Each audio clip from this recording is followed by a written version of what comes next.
Hi guys, tonight we are standing at the edge of a frontier evening, the kind where the sky turns pale too early and the air feels heavier than it should. You step outside just long enough to notice how quiet everything has become. Snow is beginning to fall slow, at first almost polite, as if it is asking permission. It settles on your hair, your shoulders, the rough wooden steps beneath your feet. Somewhere far out on the plains, the wind is gathering its strength. You probably will not survive this night if you treat it like an ordinary one. Inside, the cabin waits. The door closes with a soft wooden thud, sealing you and the children away from the dark. The room smells of smoke soaked deep into timber, of damp wool of last night's stew, clinging faintly to the air. You can hear small movements behind you.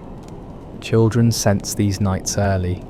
Long before adults speak, they notice the way voices lower, the way hands move faster, the way the fire is fed a little more carefully. They do not have words for danger yet, but they feel it settle into the room. So, before you get comfortable, take a moment to like the video and subscribe, but only if you genuinely enjoy what I do here. And while you are here, tell me where you are listening from and what time it is where you are. Now dim the lights and let yourself move forward with me straight into the storm. Out here in the Wild West, snowstorms were not rare surprises. A widely accepted historical reality is that sudden blizzards across the American frontier during the late 19th century could drop temperatures by dozens of degrees within hours, catching families completely unprepared. Weather forecasts did not exist in any useful way. You learned what was coming by watching the sky, by listening to animals, by noticing how the air itself seemed to pull inward. Children watched all of this silently, absorbing patterns without explanation. You guide them toward their sleeping places early. Sleep on nights like this is not about comfort, it is about positioning. It is about making sure the smallest bodies are furthest from cracks in the walls, closest to whatever heat can be spared. A curious side detail from diaries of the period notes that some frontier families kept their children in daytime clothing at night during winter storms, not from neglect but because redressing a half-frozen child in the dark wasted precious warmth. Buttons stayed fastened. Boots were loosened but not removed. Sleep was treated like a pause, not a full stop. The wind arrives before the worst of the snow. You hear it push against the cabin walls, not violently yet, but insistently, like someone testing every door at once. Children pause their whispered questions. They know the sound now. Many frontier children learned through repetition that the wind had moods. A low, steady moan meant endurance. A rising shriek meant danger. Historians still argue whether this early environmental awareness gave frontier children heightened resilience or simply forced maturity too early. Either way, it shaped how they rested. You spread bedding on the floor. Beds, if they exist at all, are reserved for the sick or very young. The floor is layered with straw animal hides, worn quilts stitched from whatever fabric survived the journey west. When you press your hand down, the cold pushes back. Children slide into place beside one another without complaint. Shared warmth is not a lesson tonight. It is instinct. Elbows touch ribs, small feet tuck beneath heavier legs. Breathing begins to synchronize, slow and shallow at first. There is a faint crackling from the hearth. The fire is banked low, not blazing. Another commonly accepted fact is that frontier families often reduced flames overnight during storms to prevent chimney fires when winds forced smoke back down into cabins. It meant colder sleep but safer walls. You teach the children gently that the fire must be respected, not demanded. They learn to sleep with cold hands and warm centers. Snow thickens outside. You can no longer hear individual flakes. The sound blends into a soft, rushing hush, like fabric being shaken endlessly. The children stare at the ceiling beams, tracing familiar knots in the wood. One of them whispers a question that goes unanswered. You place a hand lightly on their shoulder. Touch replaces explanation. A strange but true aside from the era is that some children found comfort in the smell of snow-soaked clothing hung near the fire. The damp wool sharp with cold air signalled that everyone was inside accounted for. That smell meant safety, even if the night itself was not kind. Memory ties itself to odd anchors when survival is involved. You lie down too, but sleep does not come easily. It never does at the beginning of a storm. Instead, you hover in that shallow space between waking and rest. The wind rattles the shutters harder now. Snow begins to pile against the walls, sealing gaps you did not know existed. Inside, the air grows still, almost heavy. You notice the children breathing small clouds forming briefly in the cold before disappearing. Each breath sounds louder than the last. Scholars continue to debate whether frontier children experienced fear differently from modern children, or whether they simply lack the language to describe it. What you see now suggests something quieter. Fear does not arrive as panic. It arrives as attention, as listening, as bodies staying close without being told. Hours stretch. Time behaves strangely in storms. Without visual markers, the night feels elastic. You check the fire again, careful not to wake anyone. The embers glow faintly enough to promise survival, not comfort. You add nothing. Fuel must be saved. Another lesser-known detail from homestead accounts reveals that children were often trained, even before adolescence, to recognize when not to ask for warmth. Silence became a form of cooperation. Outside, the storm is no longer just falling snow. It is pressure. The wind pushes snow into every crevice, sculpting the world invisibly. Inside, the children shift in their sleep, adjusting to cold floors and shared limbs. No one complains, no one cries. This is not bravery, it is adaptation. You close your eyes for a moment longer this time. The cabin creaks softly wood, responding to temperature changes. You count breaths without meaning to. 1, 2, 3, somewhere in the distance. The storm roars, but here, in this small circle of warmth and watchfulness, sleep finally begins to take shape. Not deep, not careless, just enough. Sleep does not arrive all at once. It slips in uneven pieces, pausing whenever the wind sharpens its voice. You notice that children wake more often than adults during storms like this, not fully, but just enough to check that the world is still holding together. A hand searches for a familiar sleeve. A knee presses closer into warmth. Their eyes stay closed, yet awareness flickers beneath the surface. One commonly recognized historical detail is that frontier children often slept lighter than their parents during extreme weather. Adults carried exhaustion from long days of labor, but children with smaller bodies and quicker metabolisms reacted faster to cold shifts and sound changes. You see it now as a child's breathing speeds up, then slows again once reassurance settles in. No words are spoken, none are needed. The wind shifts direction. Instead of pushing against the front wall, it slides along the side of the cabin, probing. Snow sifts through a thin seam between logs, landing softly on the floor like spilled flour. You brush it away quietly with your foot. Children notice details like this even when pretending not to. Many grew up knowing which walls leaked cold first, which corners needed extra blankets, which sounds meant nothing, and which meant trouble. A curious side note from letters written by settlers mentions that children sometimes slept with their heads covered completely, faces buried into quilts, not just for warmth, but to muffle sound. The storm could feel smaller when it was quieter. This habit followed some into adulthood, a reflex formed long before comfort was expected. Even now, one child pulls the quilt higher, leaving only a curl of hair visible. You listen closely. The cabin has its own language. Wood pops as temperatures drop.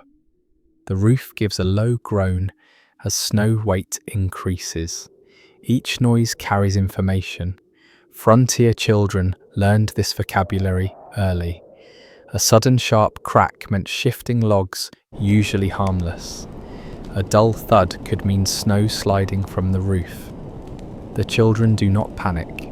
They have heard these sounds before, even if each storm feels new. There is an old, well-established understanding among historians that during severe winter storms, families often rearrange sleeping positions multiple times throughout the night. It was not unusual to wake children, briefly move them closer to heat, then let them drift back into sleep. You do this now, lifting a small body, carefully sliding it nearer to the center of the room. The child stirs, frowns, then settles again. Sleep resumes as if it had been waiting for this correction. Cold presses inwards steadily. You notice frost beginning to form along the interior wall, delicate white patterns spreading like quiet maps. Children stare at frost when they wake fascinated rather than afraid. Some even trace shapes with their fingers in the morning, turning cold into play.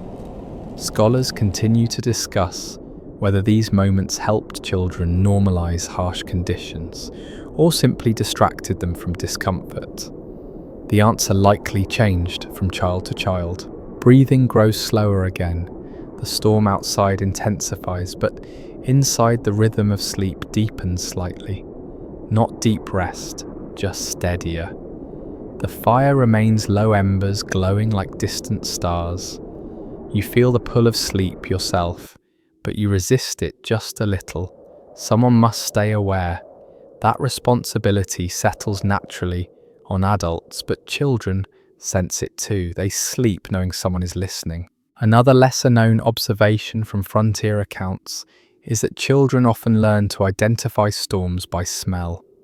Snowstorms carried a sharp, clean scent that crept inside on clothing and breath.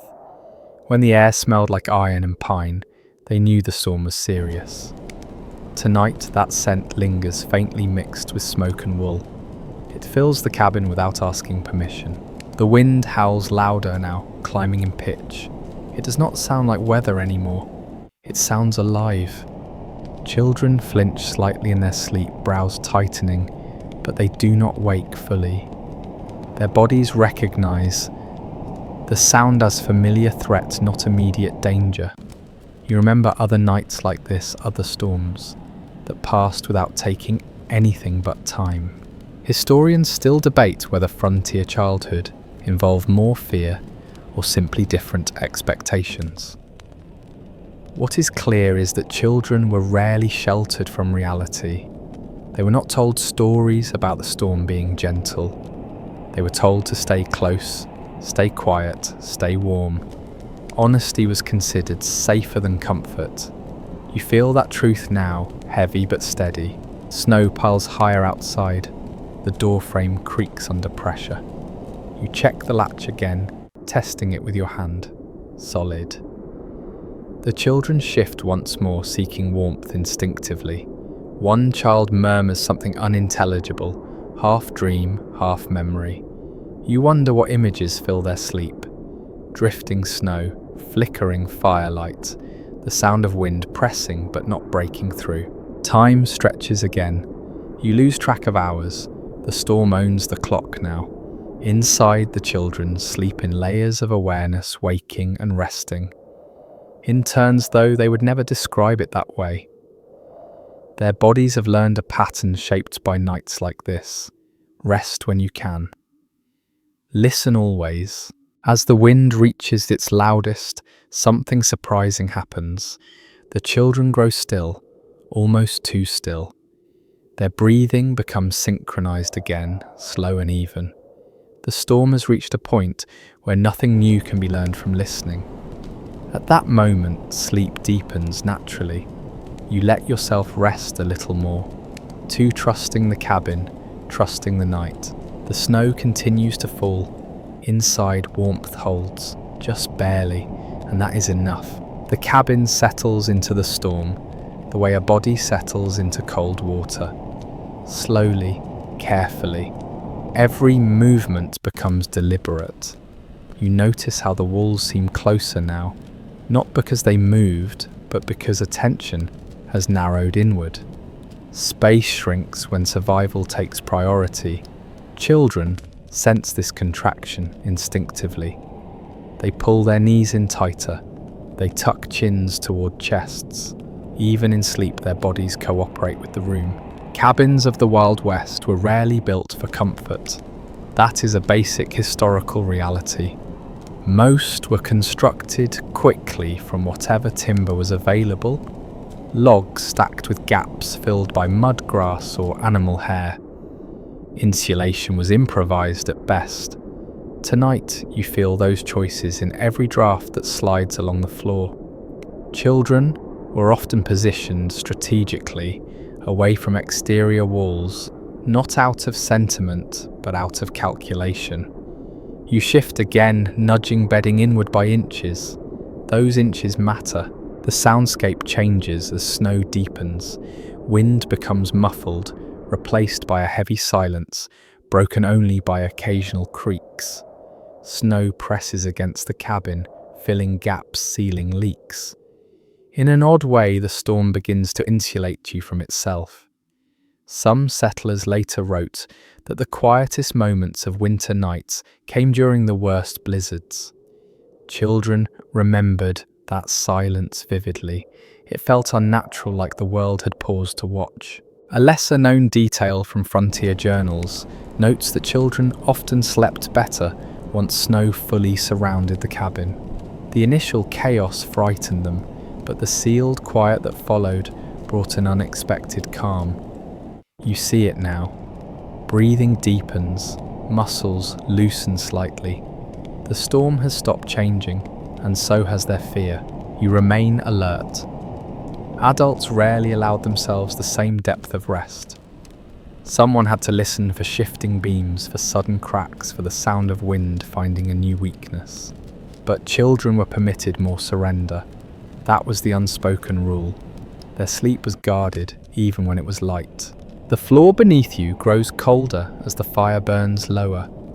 You press your palm to the wood, feeling the chill seep upward. A mainstream understanding among historians is that frontier families often layered bedding directly on the ground to reduce airflow beneath sleepers. Straw hides folded clothing, anything that slowed heat loss.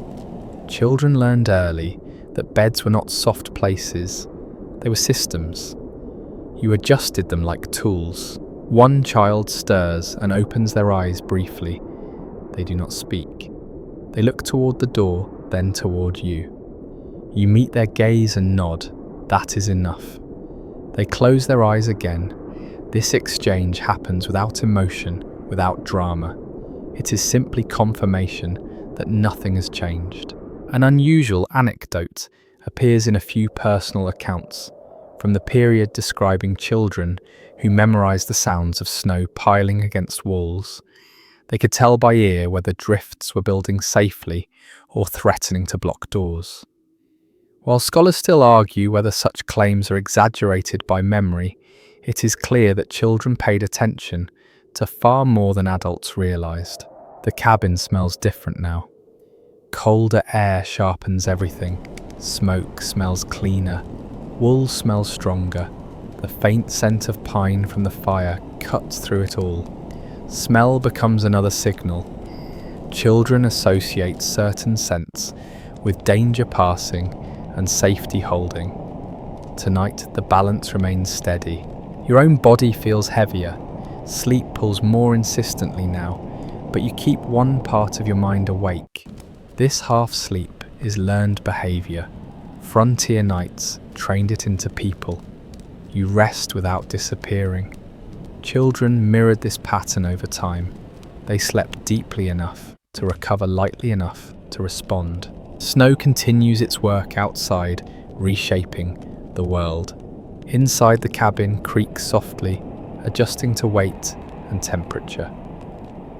These sounds no longer startle anyone. They have become part of the rhythm. Children dream through them, dreams stitched from firelight shadow and the distant roar of wind. There is a moment when the storm seems to pause entirely. No wind, no movement, just stillness. It lasts only seconds, but it feels longer. Children shift again, sensing the change. Then the wind returns lower, steadier. The cabin holds. Historians continue to debate whether children in frontier settings develop stronger emotional resilience or simply normalized hardship. What you see tonight suggests something quieter than resilience. It is familiarity. This night is not extraordinary to them.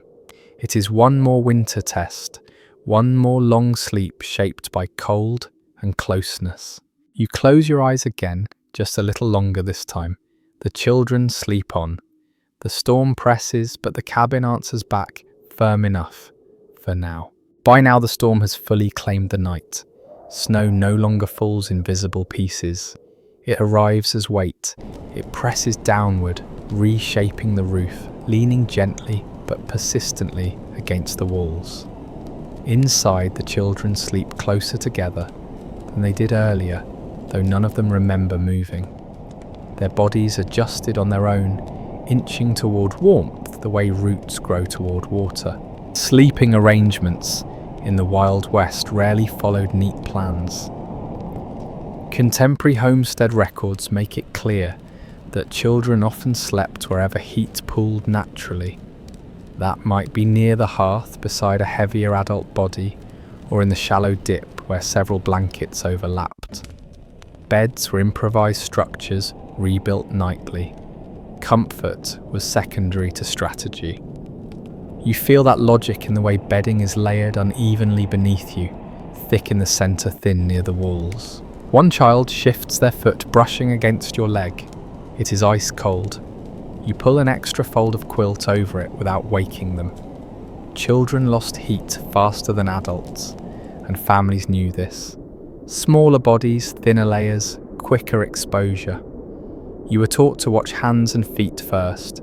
If those stayed warm enough, the rest usually followed. An often overlooked detail from settler diaries notes that some families placed children crosswise rather than lengthwise while sleeping. This reduced exposure to drafts slipping through log seams and allowed multiple children to share warmth more effectively. It looks chaotic to modern eyes, but it worked. You are lying that way, now bodies, angled heads, close feet overlapping like stacks. The storm changes pitch again. Wind lowers into a steady roar, less violent but more relentless. The children sleep through it, their breathing deepening with the consistency of the sound. Repetition brings calm. Sudden noise wakes, continuous noise lulls. Many frontier parents notice this and learn to stop reacting to every gust, knowing their reactions travelled quickly to their children. Scholars have long questioned whether children in these environments developed different sleep patterns than those raised in milder climates. Evidence suggests they did. Fragmented sleep was common, light sleep was normal, long unbroken rest was rare during winter. Tonight reflects that pattern perfectly.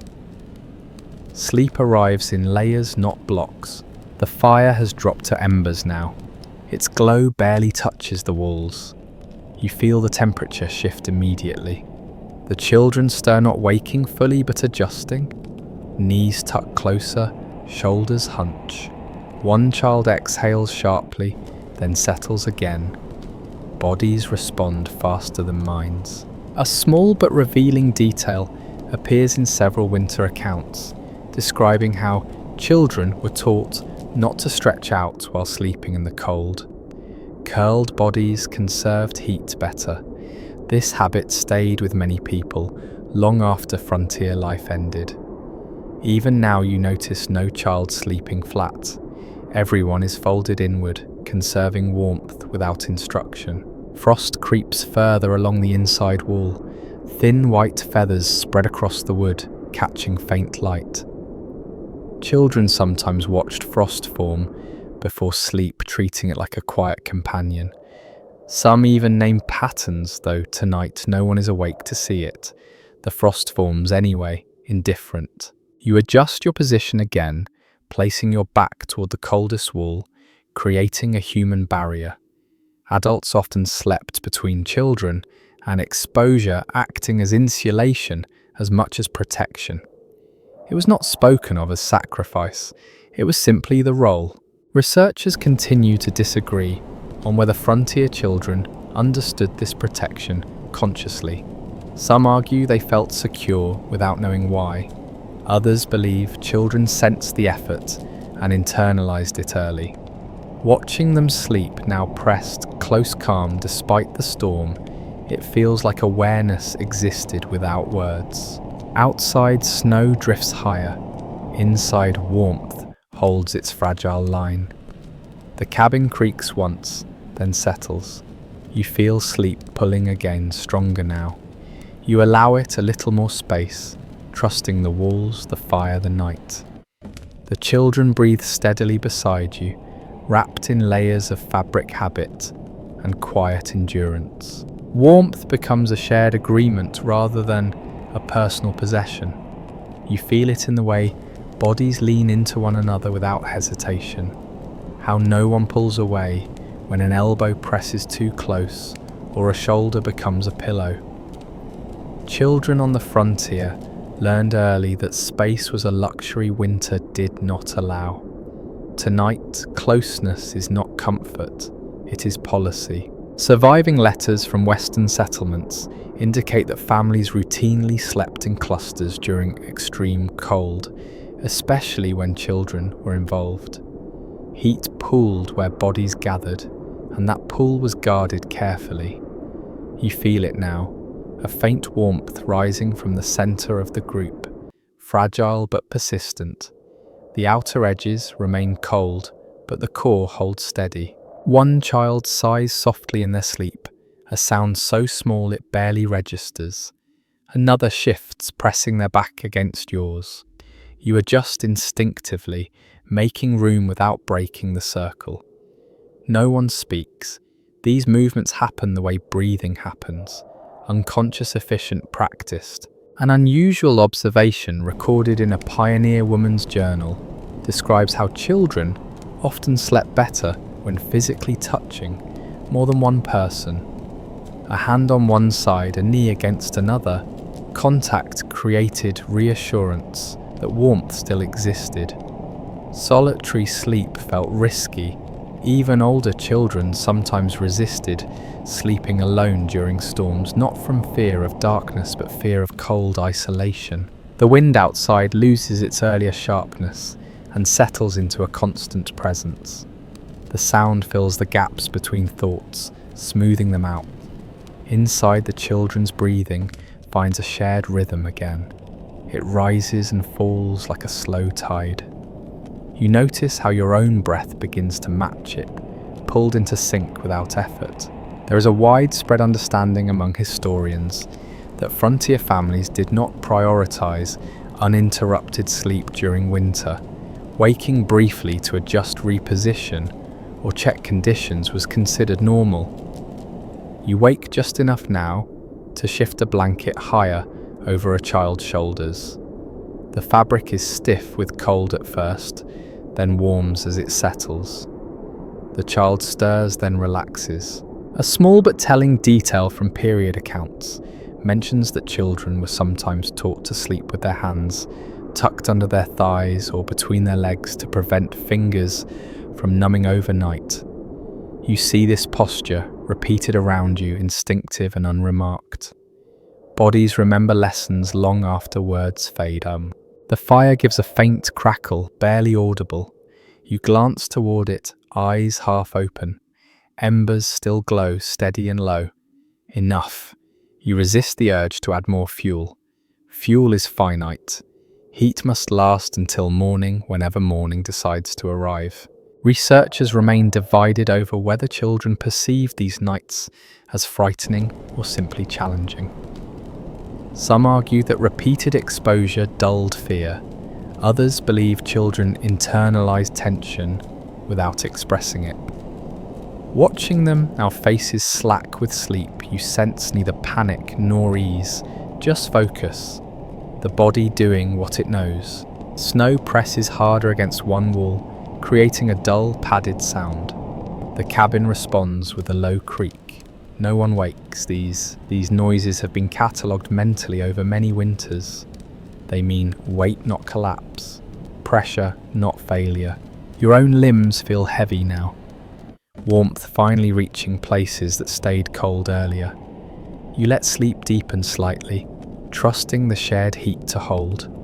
The children breathe beside you, small chests rising, falling reliable. Outside, the storm continues its work. Inside, warmth circulates quietly past from body to body like something borrowed but never owned. Sound becomes the main signal once darkness fully settles. You can no longer see the storm, but you hear it everywhere. It moves across the roof, along the walls, under the floor. Children sleep with ears half open on nights like this. Not listening in a fearful way, but listening the way you might listen to breathing steady and necessary. Frontier accounts repeatedly show that children were expected to recognize changes in sound before they understood danger in words. A rising whistle meant wind finding a gap. A dull thump meant snow sliding off the roof. A sharp rattle could mean loose boards reacting to cold. You hear all of these tonight, layered and constant. The children stir slightly, with each new tone, then settle again once the sound proves familiar. One child shifts closer to the wall, then instinctively pulls back. Cold radiates inward. They're invisible but firm. You feel it too. The floor near the logs holds a different temperature, colder, heavier. You reposition again, guiding sleep without waking it. Children learn this choreography, early adjusting, without complaint or confusion. An unusual detail appears in several oral histories, describing how children sometimes slept with one ear pressed directly to a parent's chest. The sound of breathing and heartbeat anchored them when the storm grew loud. It drowned out the wind without needing explanation. Tonight, a small head rests against your shoulder breath, warming the fabric of your shirt. The wind howls, but here the sound is muted. There is a widely accepted understanding that frontier children were rarely taught bedtime routines in the modern sense. Instead, they learned environmental routines. Sleep when it is possible. Wake when it is necessary. Listen always. You feel this balance now, as your own sleep lightens again, not from fear, but from habit. The wind rises suddenly, hitting the cabin broadside. Snow slams into the logs with surprising force. One child gasps softly, waking halfway. You place a hand on their back. Steady pressure, slow breath. No words. The child's body relaxes, recognizing the signal. Sleep resumes. Scholars continue to disagree on whether repeated exposure to violent weather sharpened children's sensory awareness long term. Some suggest it created heightened sensitivity. Others argue it simply trained children to ignore unnecessary stimuli. What you see tonight suggests a careful filter. Loud does not always mean dangerous. Sudden does not always mean urgent. A rarely discussed practice among frontier families involved teaching children to identify safe sounds by imitation. Adults would sometimes hum softly during storms, giving children a consistent internal sound to focus on. You catch yourself doing something similar, now breathing slowly and audibly. It works. The child beside you matches your rhythm without realizing it. Time slips again. Minutes feel long. Hours compress. Snow continues its steady fall. The cabin creaks but holds. Inside, the children sleep lightly, but securely wrapped in shared warmth and familiar sound. You rest in the same half-sleep, listening without tension.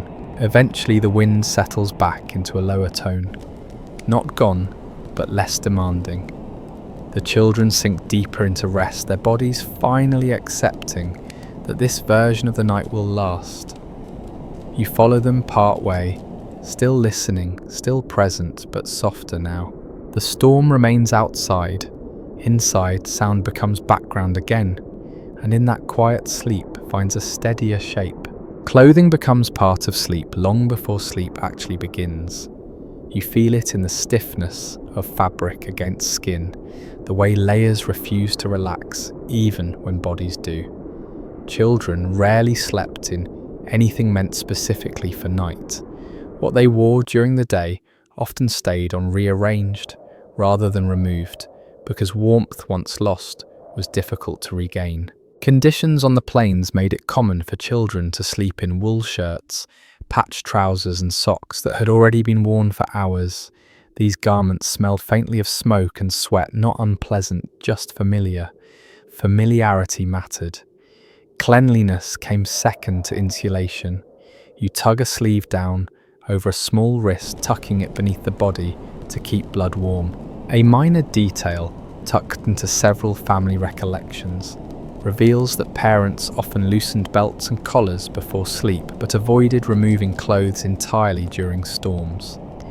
Redressing a child in freezing darkness wasted time and heat. You remember being taught this yourself. Buttons stayed fastened, layers stayed layered. The fabric itches. Wool always does. Children shift in their sleep, rubbing ankles together, pressing arms into their sides. Over time, they learned not to fight the discomfort. Scratching wasted warmth. Stillness conserved it. This lesson did not arrive as instruction. It arrived through repetition. Later historians remain cautious about claiming that frontier children were tougher in any romantic sense. What is clearer is that their tolerance threshold shifted early. Cold itch pressure became background sensations rather than emergencies. You see it now as a child briefly wakes, grimaces, then settles without complaint. Outside, the wind scours snow against the cabin walls. Inside, clothing traps heat unevenly. Thicker patches warm first. Thin spots leak cold. You adjust again, folding fabric where it matters most. Children rarely notice these small corrections. They only felt the result. One oddly specific behaviour shows up in multiple winter accounts. Children were sometimes taught to sleep with their sleeves pulled over their hands, forming makeshift mittens. You notice this posture repeated around you, small fists, hidden fingers, protected. The habit feels automatic now, almost instinctive. Your own clothes hold warmth slowly. The cold creeps in through seams and cuffs. You shift closer to the children, sharing heat without ceremony. This exchange goes both ways. Smaller bodies warm quickly, but they also radiate heat outward. The group becomes its own system, regulating temperature collectively. Academic readings diverge on the question of whether such nights shaped lifelong sleep preferences. Some researchers believe adults who grew up this way slept better under heavy blankets and in cooler rooms. Others suggest the habits faded once comfort became available. Watching the children sleep, now curled and layered, it feels likely that some memory will stay. The fire has nearly burned itself down to ash. You stir it gently, not adding wood, just coaxing the embers to last. Light flickers briefly, casting shadows, that move across the ceiling beams. No one wakes, these movements are part of the night's language now. Snow continues to fall, but its sound is distant again. Inside, fabric rustles softly as a child shifts. The weight of clothing presses evenly, grounding them. Sleep deepens by degrees. You let your own eyes close longer this time. The clothes, the closeness, the quiet work together. Outside, winter remains unforgiving. Inside, bodies adapt, resting where they can, wrapped in layers, meant for survival rather than dreams. The fire is never allowed to disappear completely, but it is also never trusted. You feel this balance in the way you watch the hearth, even while resting. Embers glow faintly, breathing in slow pulses of red and orange. They look peaceful, almost harmless, but everyone in the room understands how quickly that illusion can change. What families on the frontier accepted as normal was the constant management of fire through the night. It was not something tended once and forgotten. Winter journals describe embers being checked repeatedly, not to make the room warm, but to keep it alive without becoming dangerous. Too much flame risked sparks driven back by wind. Too little meant waking to frozen air. You sit in that narrow middle now. Children learn this relationship early. They are taught not to poke, not to stare too long, not to drift too close in sleep. Even in rest, their bodies angle away from the hearth just enough. You notice how no one rolls toward it, even unconsciously. Habit guides them better than instruction. A personal note from one homesteader's diary hints that children sometimes slept with one eye half open when the fire cracked loudly. The sound meant a shift in heat, a reminder that something living shared the room. Tonight, a log shifts slightly, sending a soft snap through the cabin. One child flinches, breath-catching, then relaxes when nothing follows. Cold pushes inward as embers fade further. You feel it creep along the floor, first then up the legs. The children respond before you do. Knees draw tighter, shoulders curl, breathing deepens, slowing heat loss. These reactions are quiet, efficient, practiced. Interpretations split when it comes to whether children feared fire as much as they depended on it. Some historians suggest fear was instilled deliberately to prevent accidents. Others believe respect came naturally through observation. Watching the children, now you sense neither fear nor comfort. Fire is simply a fact like wind or snow. It must be watched, not loved. You reach out and adjust a blanket that has slipped too close to the hearth. The fabric is warm at the edge, almost hot. You pull it back gently. This is another lesson learned through repetition. Fire gives warmth unevenly. What feels safe now may not be safe later. An easily missed detail appears again and again in winter survival accounts. Children were often placed so their feet pointed toward the fire rather than their faces. This reduced the risk of overheating the head while keeping circulation moving. You notice this arrangement around you now. Bodies are lined carefully without anyone remembering who taught it. The wind outside gusts again, forcing smoke to shift direction briefly. The chimney hums low and hollow. You hold still, listening. The sound passes. Smoke continues upward as it should.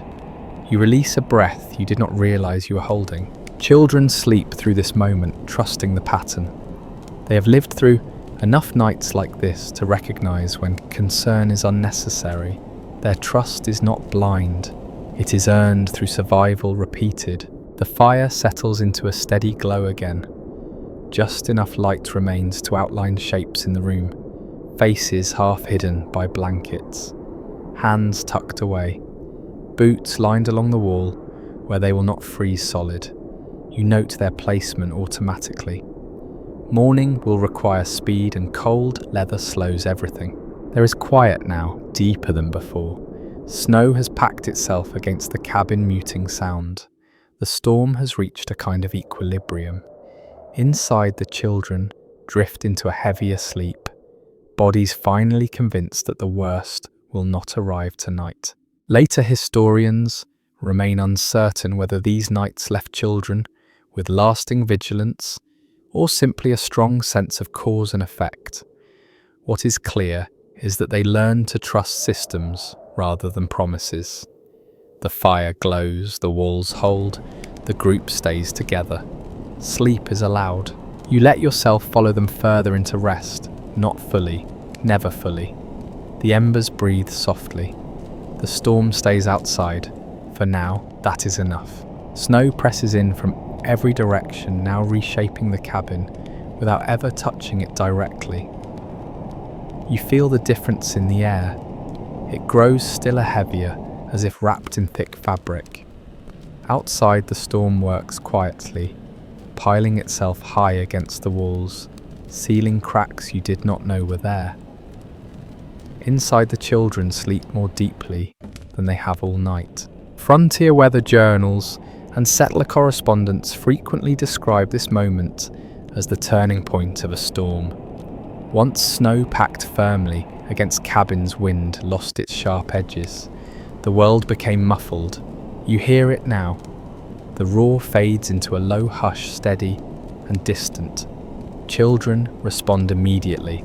Breathing slows, muscles loosen, their bodies recognize containment. One small habit surfaces in multiple recollections from the plains. Parents often waited for this muffled quiet before allowing themselves real rest. Earlier in the storm, everything was unpredictable. Now the snow itself becomes a barrier. You feel that permission settling in your chest, subtle but real. The walls seem thicker, not because they are, but because sound has nowhere to travel. Even the cabin's creaks soften. Wood shifts, slowly, cautiously, responding to weight rather than shock. Children stir once, then sink back into sleep. One sighs long and slow as if relieved. Evidence points in different directions regarding whether children understood this phase of a storm consciously. Some later described feeling safest when the world grew quiet. Others recalled fear of being buried. Tonight, what you see looks like trust. The silence is not empty, it is full of snow holding fast. You adjust your position slightly, pressing your back against the coldest wall again. The snow outside has sealed many drafts, but not all. Cold still seeps through the logs in narrow streams. You act as insulation without thinking about it. This role has been practiced enough times to feel automatic. An oddly specific behaviour shows up again and again in winter accounts. Children often slept facing inward once snow sealed the cabin, turning their backs to the walls entirely. You notice this now. No one faces outward anymore.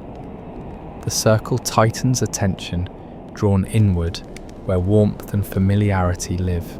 The smell inside the cabin shifts subtly. Snow trapped against wood dampens smoke scent, making the air feel cleaner, almost sharp. Children breathe it in deeply. Cold air carries clarity with it.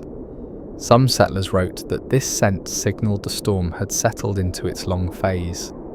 No surprises, just endurance. Academic interpretations remain divided over whether this silence helped children rest or heightened unease. The historical record holds both impressions. Watching the children now curled and still, you sense rest winning.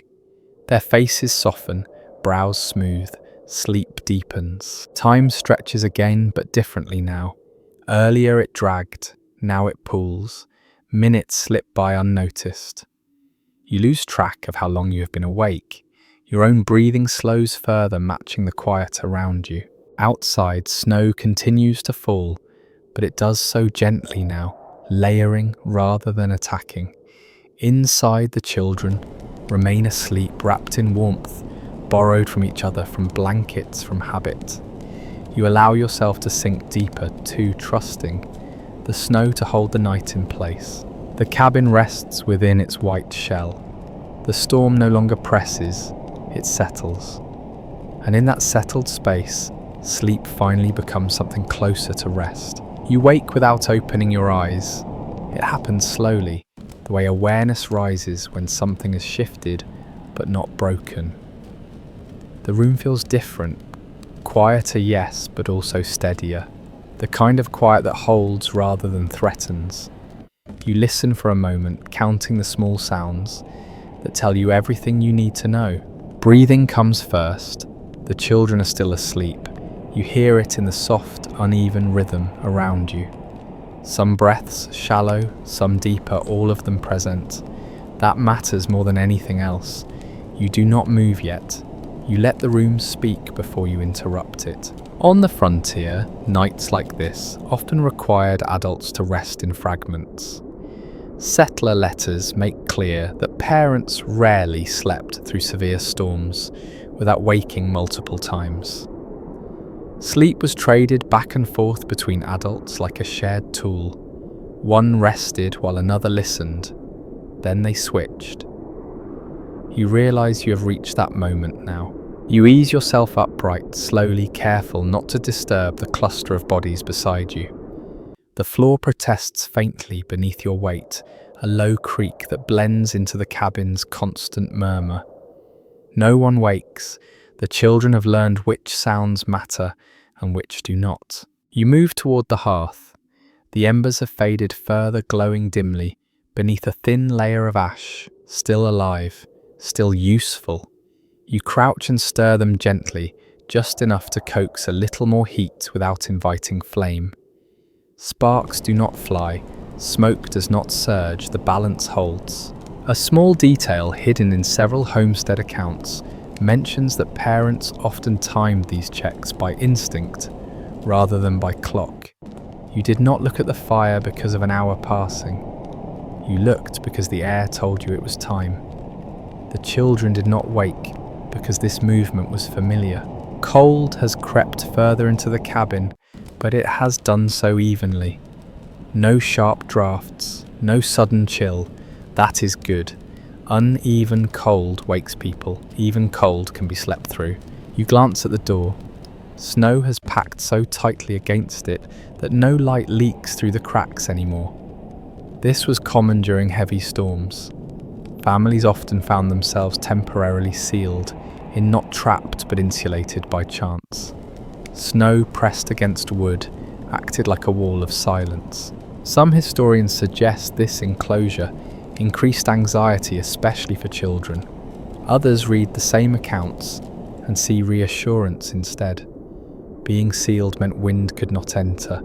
Tonight the children seem to have accepted the snow as part of the cabin, not an enemy at the door. You return to the sleeping group, lowering yourself back into place with care. One child shifts, sensing the change in weight. A hand reaches out, finding your sleeve. Fingers curl. Contact restores sleep instantly. An odd habit appears again and again in winter recollections. Children often slept more deeply once adults resumed their place among them. Even if no one was fully awake, the physical presence mattered. You feel that truth now, as the group settles again, heat redistributing. You let your own body relax, but not completely. This is the light sleep of responsibility. Muscles rest, mind listens. Outside the storm has entered its long phase. Inside the night continues to hold. You close your eyes again. The children breathe, the embers wait, the snow stays pressed gently against the walls. Nothing new is happening, and that is the best possible outcome. Fear does not arrive as a clear emotion on nights like this. It settles quietly, blending into routine until it becomes difficult to separate from awareness itself. You feel it in the way children cling a little closer, in the way silence stretches longer before anyone shifts position. No one names the feeling. Naming it would give it shape. Instead, it stays diffuse, manageable. Frontier families understood that children absorb danger differently. Personal correspondence from settlers often mentions children growing unusually quiet during storms, not crying or panicking, but watching, listening. Even half asleep, they track changes in sound and temperature with remarkable sensitivity. You see that now as a child's breathing stutters briefly when the wind rises again, then steadies once it proves familiar. The cabin smells faintly of cold wood and smoke soaked deep into grain. That smell never fully leaves frontier homes. It becomes part of memory. Years later, adults who grew up this way described winter nights returning to them whenever they smelled damp timber or ash. The association formed early. Tonight, the children are forming it without knowing. A small but telling habit appears in several family memoirs. Parents sometimes kept one hand resting on a child's back throughout the night, even while asleep themselves. The contact was minimal but constant. It allowed the adult to sense movement instantly. You realize your hand has been resting there for some time now, rising and falling with the child's breath. The storm shifts again, softer this time. Snow slides from the roof in a heavy sheet, landing with a muted thud. The sound travels through the cabin like a low drum beat. One child flinches awake, eyes opening wide in the dark. You do not speak. You breathe slowly, deliberately. The child mirrors you heartbeat, settling without explanation. There is disagreement among historians about whether children internalize these moments as fear or simply as vigilance. Some argue repeated exposure hardened emotional responses.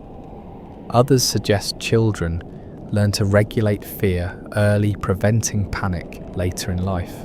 Watching this small exchange, it feels closer to regulation than suppression. Cold presses in again near the floor. You feel it along your calves creeping upward. The children respond by tucking themselves tighter, conserving warmth. This behaviour appears consistently in winter accounts. Curling inward, reduced surface area, and slowed heat loss. It was never framed as a technique, it was just what bodies learn to do. An overlooked detail from the period involves how children slept with their faces turned towards sound rather than away from it. Facing noise allowed quicker interpretation. You notice this now. Heads angle subtly toward the windward wall, ears open even as eyes stay closed. Time stretches thin again. You lose track of how long you have been awake. The storm no longer demands constant interpretation. It has settled into repetition. Repetition brings calm. The children drift deeper into rest tension, draining slowly from shoulders and hands. You allow your own body to sink further, too trusting the patterns that have held so far. The cabin has not failed. The fire still breathes. The snow has not broken through. Fear remains present, but small, contained, woven into the night rather than overwhelming it. Sleep comes again, light but steady. The children remain close, breathing in the dark, learning without words how to rest beside danger without being consumed by it. Warmth carries memory. You feel it most clearly in the blankets tonight. Each one has a weight beyond fabric, beyond stitching. They hold years of use past hands, patched corners. When you pull one higher over a child's shoulders, it does not slide smoothly. It resists stiff with age and cold, then settles as heat returns. Children grew up learning the language of these blankets. They knew which ones trapped warmth best, which ones smelled faintly of animals, which ones belonged to whom long before names were stitched into anything. Settler households rarely owned enough bedding to give every child a full covering. Family inventories from the period quietly show this without comment. Blankets were layered, overlapped, shared. Tonight, several children sleep beneath the same quilt edges, tucked strategically to prevent heat from leaking away. You feel the warmth concentrate, where fabric overlaps a small but meaningful difference. One easily missed detail appears in several recollections from former frontier children. They often remembered blankets as family maps, a tear sewn closed by a grandmother, a patch added after a wagon accident, a stain from a winter illness that never quite faded. These marks told stories long after the night passed. As you smooth the quilt now, your fingers trace a seam you have traced many times before. The storm outside remains steady. Snow does not slam anymore, it settles. Inside, the blankets grow warmer by degrees. Children shift less now, finally comfortable enough to stay still. Stillness itself becomes a kind of luxury. Interpretations vary when it comes to how children understood ownership in these moments. Some historians suggest shared bedding blurred personal boundaries early. Others argue it strengthened a sense of collective care. Watching the children sleep pressed close beneath the same covering, it feels less like loss of space and more like shared shelter. A curious practice surfaces in a few winter letters written decades later. Some adults recalled sleeping with a favourite corner of a blanket tucked under their chin, regardless of age. The texture and smell signalled safety. You notice one child doing exactly that, now fingers curled tightly around frayed cloth. They will not remember why it mattered, only that it did. Cold still lingers at the edges of the room. The centre holds warmth. This pattern repeats itself in most frontier cabins during storms. Heat pooled where people gathered. Children learned early that proximity mattered more than individual coverings. You shift slightly, closing a small gap where cold had begun to creep in. The fire gives a faint pop, barely audible. No one wakes. The children have passed the point where every sound demands attention. Their bodies trust the night enough now to rest more fully. Scholarly readings differ on whether these shared sleeping arrangements shaped emotional attachment later in life. Some believe they fostered closeness and reliance. Others caution against assuming long-term psychological effects from necessity alone. In this moment, theory feels distant. What matters is warmth holding breath, steady sleep deepening. Snow continues its quiet work outside. Inside, blankets rise and fall with breathing. Fabric warms, softens, becomes pliable again. You feel your own muscles loosen, further tension easing at last. Sleep settles deeper across the room. Not heavy, not careless, but secure. The blankets do their work. The storm stays outside. And for now, that balance is enough. The wind begins to sound less like weather and more like something moving with intention. Not louder, not sharper, just shaped differently. It rises and falls in long drawn breaths, circling the cabin as if testing its patience. Children often noticed this change before adults did, not consciously, but through the body. You feel it now, as several small frames shift at once, sleep lightening across the room. On the frontier, people spoke less about storms and more about how storms behaved. Journals from isolated homesteads describe nights when the wind seemed to pace, returning again and again to the same wall, the same corner. Children learn these patterns simply by lying still and listening. You hear it tonight. The wind brushes one side of the cabin repeatedly, a low, hollow sound travelling through logs and into bone. A small child murmurs in their sleep, a sound without words, somewhere between breath and dream. You recognize it as the noise that comes when fear brushes the edge of rest, but does not break through. You place your hand gently on their shoulder, grounding them. The child does not wake. Their body settles as if reassured by contact alone. Weather reports did not exist out here. Families relied on experience, memory, and the subtle signals of the land. Children absorb this knowledge long before they could explain it. You see it in the way No one startles when the roof groans under shifting snow. That sound has meaning. It means weight redistributing, not collapse. A detail that slips quietly through several personal accounts describes children naming the wind, not in formal ways, but through nicknames or comparisons. Some called it an animal. Others said it sounded like wagons rolling far away. These descriptions helped make sense of something vast and unseen. Tonight the wind sounds like movement without destination. The children sleep through it anyway. Some interpretations suggest that such nights train children to personify danger as a way to manage it. Other readings argue the opposite, that naming things made them less frightening. The truth likely varied. What matters now is that the sound has become familiar enough to fade into background. Snow shifts again, outside sliding softly from the roof. The sound is lower than before, muffled by accumulation. No one stirs this time. The room remains still. Breath continues slow and even. The children have learned which sounds belong to the storm's rhythm and which do not. You notice your own listening sharpen, then relax. Early in the night, every noise demanded interpretation. Now most of them pass without comment.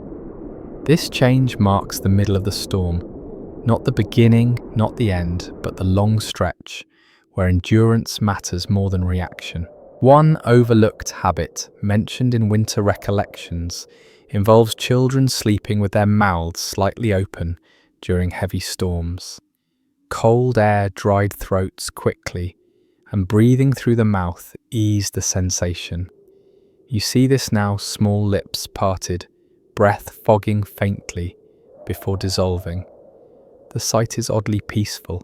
The wind continues its slow circling. It does not leave, it does not escalate, it simply exists. Inside, the children sink deeper into rest bodies, finally convinced that nothing new is coming. You allow yourself to follow, staying aware, but softer now. Outside, the storm keeps moving across the land. Inside, sleep holds. The wind may sound alive, but it does not enter.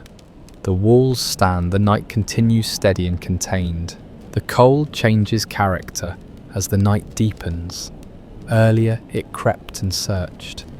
Now it settles steady and patient. You feel it in the way the air rests on your skin, no longer sharp, just present. Children respond to this shift without waking their bodies, relaxing into the temperature instead of fighting it. Accounts from prairie settlements note that once temperatures stabilized during a storm, sleep became easier to hold. The danger was not the cold itself, but sudden drops. Tonight the cold has found its level. It presses evenly across the room. No one gasps awake, no one shivers violently. The balance holds. A child's hand slips free from beneath the blanket and brushes the floor. You catch it gently and tuck it back against warmth. Fingers curl instinctively once heat returns. This movement feels rehearsed, almost ritual. It has likely happened dozens of times before, each winter reinforcing the lesson that exposure is corrected quietly. You notice the children's faces more clearly now in the low firelight. Cheeks flushed from shared warmth, eyelashes dusted faintly with frost where breath meets cold air. These small signs were once used by parents as indicators. Warm colour meant circulation still held. Pale skin demanded adjustment. Tonight the signs remain reassuring. One small behaviour appears scattered through recollections of winter childhoods on the plains. Children learn to sleep with their chins tucked down, protecting the throat where heat escaped fastest. You see this posture repeated now, heads angled inward, necks shielded by collars and blankets. It looks uncomfortable by modern standards, but it works. There is disagreement in later analysis about whether children understood these adaptations consciously. Some suggest they copied adults. Others believe the body learned first long before the mind named the reason. Watching the children now folded naturally into protective shapes, it feels like instinct shaped by environment rather than instruction. The fire emits a soft hiss as a pocket of resin burns off. The sound barely registers. No one wakes, the room has passed the stage where every noise matters. Familiarity has softened alertness into trust. Outside, the storm continues to move snow across the land, but its force has dulled. Wind no longer searches for entry. It flows around the cabin instead, redirected by drifts. Inside, the air feels almost sealed, still, contained. You adjust your own position, again easing pressure from a shoulder that has gone numb. Even adults had to rotate through discomfort during nights like this. Staying still too long invited cold to settle into joints. Movement, even minimal, kept circulation alive. Some winter journals mention parents waking briefly just to flex fingers and toes before returning to sleep. The habit prevented stiffness and frostbite alike. You do the same now, wiggling toes beneath layers, reassured when sensation returns quickly. The children remain asleep through your movement. Their rest has deepened into something closer to recovery now. The worst vigilance has passed.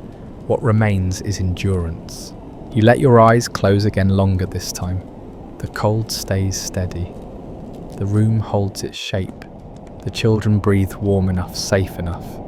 Outside, winter continues its work, but here inside this small pocket of shelter, sleep finally becomes less guarded.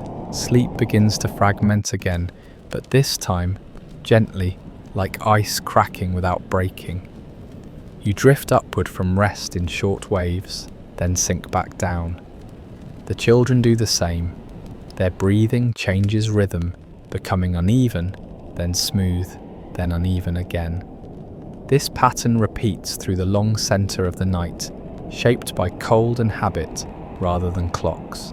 People living on the frontier rarely expected sleep to be continuous during winter storms. Diaries from the plains suggest that waking briefly several times a night was considered ordinary, especially for children. Night was not one long rest. It was a series of pauses. You feel this now as a child stirs, opens their eyes for a moment, then closes them again without sitting up. The cabin feels different in these middle hours. Earlier, every sound demanded attention. Now awareness floats closer to the surface, but does not grip. You hear the wind, but it no longer commands. You feel cold, but it no longer alarms. This balance allows rest to come in pieces. One child shifts closer to another, seeking warmth without waking either of them fully. Their movements are slow, careful, as if guided by memory rather than thought. You sense how often they have done this before. Nights like this train the body to move efficiently, even while half asleep. A small observation buried in a handful of memoirs mentions that children sometimes woke during storms, just to check that someone else was still nearby. Not out of fear, but reassurance. A hand would reach out. A foot would brush against another leg. Contact confirmed safety. You feel this happen now as fingers briefly press into your sleeve, then relax once warmth answers back. Researchers examining frontier sleep habits have not settled on a single explanation for this broken rest. Some point to cold as the primary cause, others emphasize vigilance shaped by uncertainty. The reality likely involved both. What you experience feels like adaptation rather than disruption, rest reshaped to fit conditions. The fire gives off almost no light now. Embers glow faintly beneath ash, more memory than flame. Still, the room does not grow suddenly colder. Heat lingers, shared and conserved. Children sleep through this transition, trusting that warmth will not vanish all at once. Outside, the storm maintains its steady presence. Snow continues to fall, but quietly layering rather than striking. The cabin remains sealed within it, a small pocket of warmth held together by wood fabric and bodies. You stretch slightly, careful not to disturb anyone. Movement feels slow, heavy, as if the cold has thickened the air itself. You welcome the sensation. It means you are still aware, still present. The children breathe beside you, some deeper, now others lighter, drifting between rest and awareness. This is the rhythm the night demands. Not perfect sleep, enough sleep. You let yourself sink again, knowing you will rise once more before morning. That is how nights like this are survived. Not by surrendering completely, but by resting in turns, listening just enough, and trusting what has held so far to keep holding a little longer. The middle of the night stretches longer than it should, not in minutes or hours, but in feeling. You sense it in the way your body expects morning and does not receive it. Darkness remains dense. The fire offers no hint of dawn. Children notice this before adults do. Their sleep grows restless, not from fear, but from confusion. Night has exceeded its usual boundaries. You feel a child shift beside you, then pause as if deciding whether to wake fully. They do not. Instead, they listen. You do the same. The cabin answers with familiar sounds. Wood contracting, snow settling, nothing new. That is reassurance enough. Out here, people learned early that storms altered time. Without light, without clocks, nights expanded. Families adapted by letting rest come when it could not, when it was expected. Children absorbed this lesson quietly. They learned that waking in darkness did not mean something was wrong. It simply meant the storm was still speaking. A child's breathing changes again, quicker for a moment, then slower. You place your hand gently where their back rises and falls. The touch steadies both of you. This small contact has passed through generations. It appears again and again in personal accounts, not emphasized, just mentioned, as if it were obvious. You understand why. It works. The cold shifts slightly, not colder, just different. It settles deeper into the floor, leaving the air above marginally warmer. You lift your feet onto a folded blanket, copying a habit learned long ago. Children often mirrored adults in this without realizing it.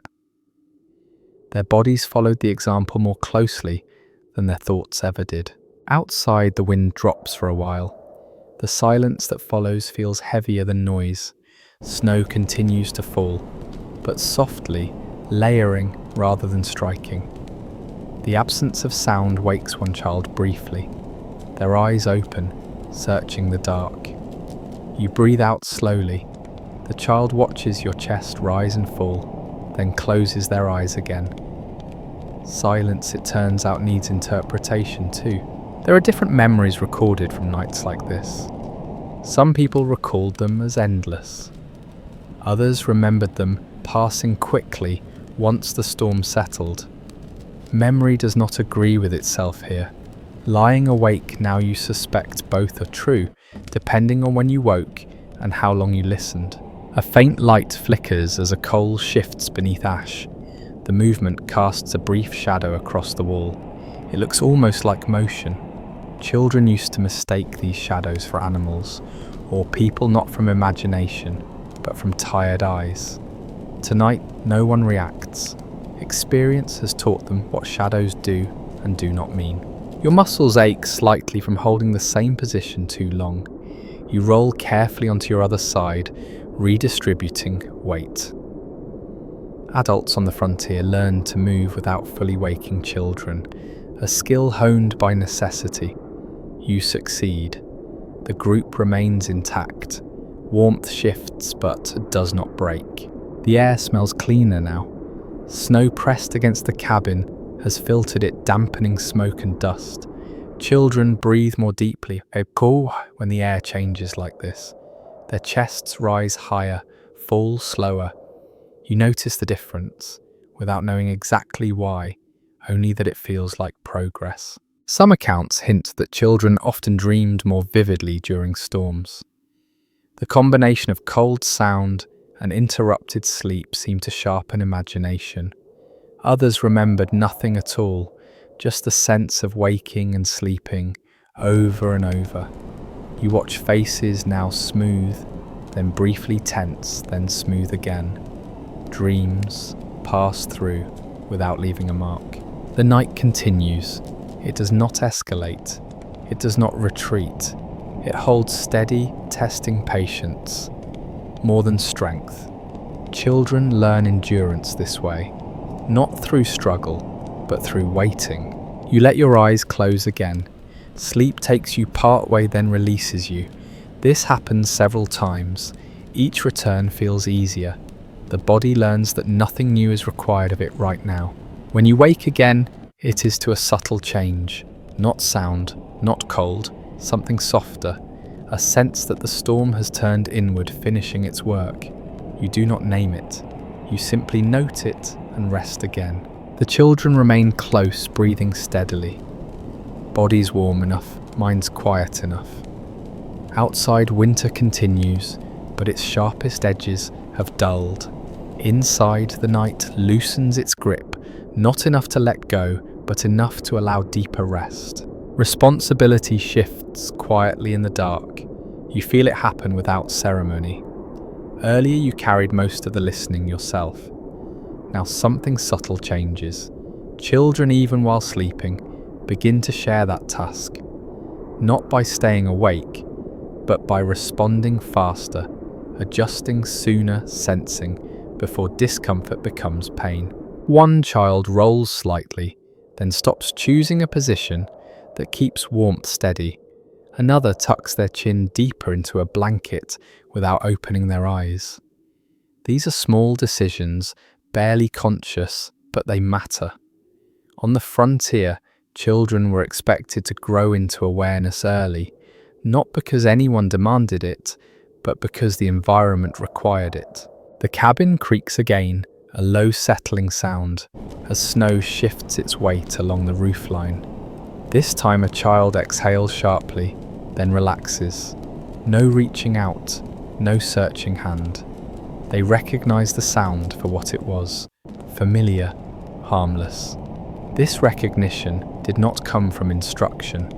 It came from repetition. Old family stories sometimes mention children waking before adults when conditions changed. Not dramatically, just enough to notice. A draft moving differently, a sound arriving sooner than expected. Some believed children were lighter sleepers by nature. Others thought their smaller bodies reacted faster to temperature shifts. Lying here now, it feels like both are true at once. A small movement catches your attention. One child has shifted closer to the center, nudging another aside, gently. The displaced child does not wake. The group adjusts automatically, warmth redistributing, like water finding a level surface. No one resists, no one claims space. Survival has its own etiquette. The fire remains quiet, barely glowing.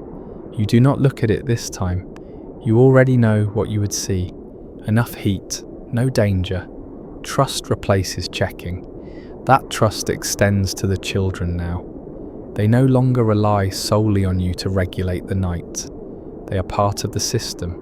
There are conflicting memories from people who grew up this way. Some recalled being terrified of winter nights. Others remembered feeling oddly capable even young. The difference may have come down to moments like this, when awareness quietly transferred, when a child realized without words that they could sense what mattered. Outside, snow continues to fall, but thinner now. The sound changes again, softer, less dense. You register it distantly. The children do too. Their bodies settle deeper, accepting that the storm is no longer building. You feel your own muscles relax further. This is not sleep yet, not fully, but it is close. The kind of rest that comes once responsibility has been shared enough to feel lighter. A child's foot presses against your leg, warm now instead of cold. You notice the change and allow yourself a longer breath. Circulation has held. Heat has stayed where it was needed. These small victories matter more than anything dramatic. Time becomes harder to measure. You could not say how long you have been here like this. Minutes blur. Hours lose their edges. The night stretches, but without tension now. The children breathe deeply, faces slack dreams, passing without disturbance. You drift again, aware that you will wake once more before morning, but not worried about it. The system works. The cabin holds. The storm softens. For the first time tonight, you feel confident enough to let sleep take you a little further.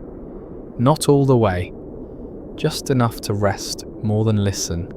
The children remain close, sharing warmth, sharing vigilance in ways they will not remember learning. Outside, winter continues its quiet work. Inside, responsibility has loosened its grip, passed gently from one body to another until it rests everywhere at once. Light behaves strangely when snow is involved. Even before dawn, the darkness changes texture. You sense it before you see it. The blackness thins, not brightening exactly, just loosening.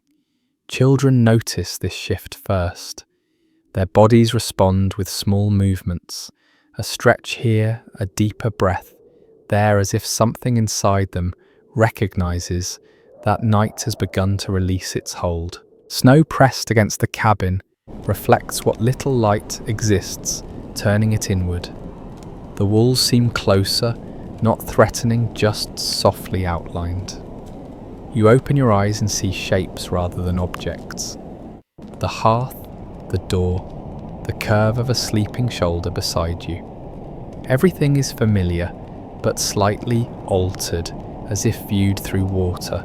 On the frontier, people often spoke of snowlight without naming it directly.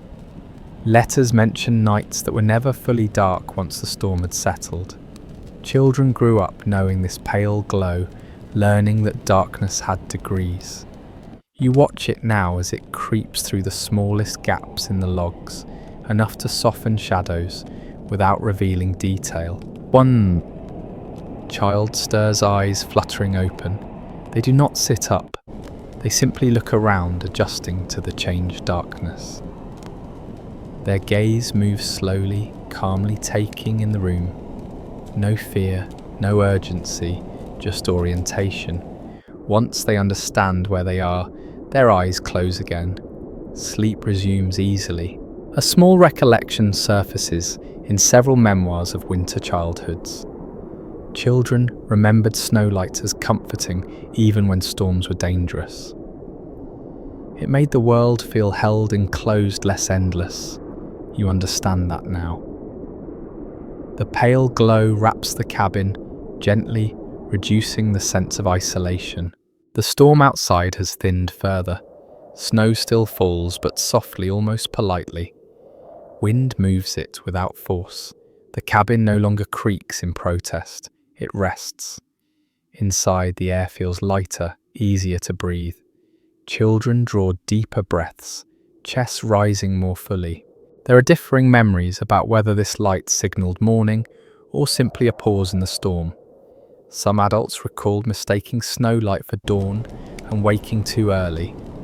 Others learned to tell the difference by temperature and sound.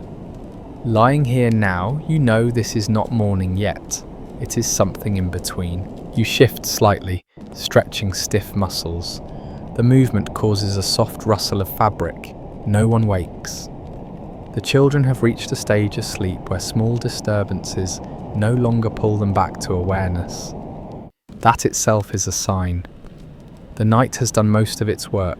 Cold still lingers, but it feels distant now, pushed outward by accumulated warmth. The floor remains chilled, but the space above it holds steady. You notice that hands and feet are warmer than they were hours ago. Circulation has improved, bodies have adjusted. A rarely mentioned habit from the era involved children waking briefly at this stage of the night to drink a sip of water kept nearby. Cold air dried throats quickly. You consider it, then decide against it. No one is restless enough to need it. Let sleep continue. Snowlight grows a shade brighter, then holds. The cabin sits wrapped in white silence. Outside, the world is being remade inch by inch. Inside, the children sleep through the transformation, unaware of how different morning will look. You let your eyes close again, comforted by the change. The storm has passed its peak. What remains is patience. The children breathe evenly beside you, warm enough, safe enough. Light waits at the edges, not rushing, just present. Morning does not arrive all at once. It hesitates. You sense it before you see it, not as light, but as a loosening of the night's grip. The air inside the cabin feels different, less tense, less expectant. Children respond to this shift with small movements that ripple quietly through the room.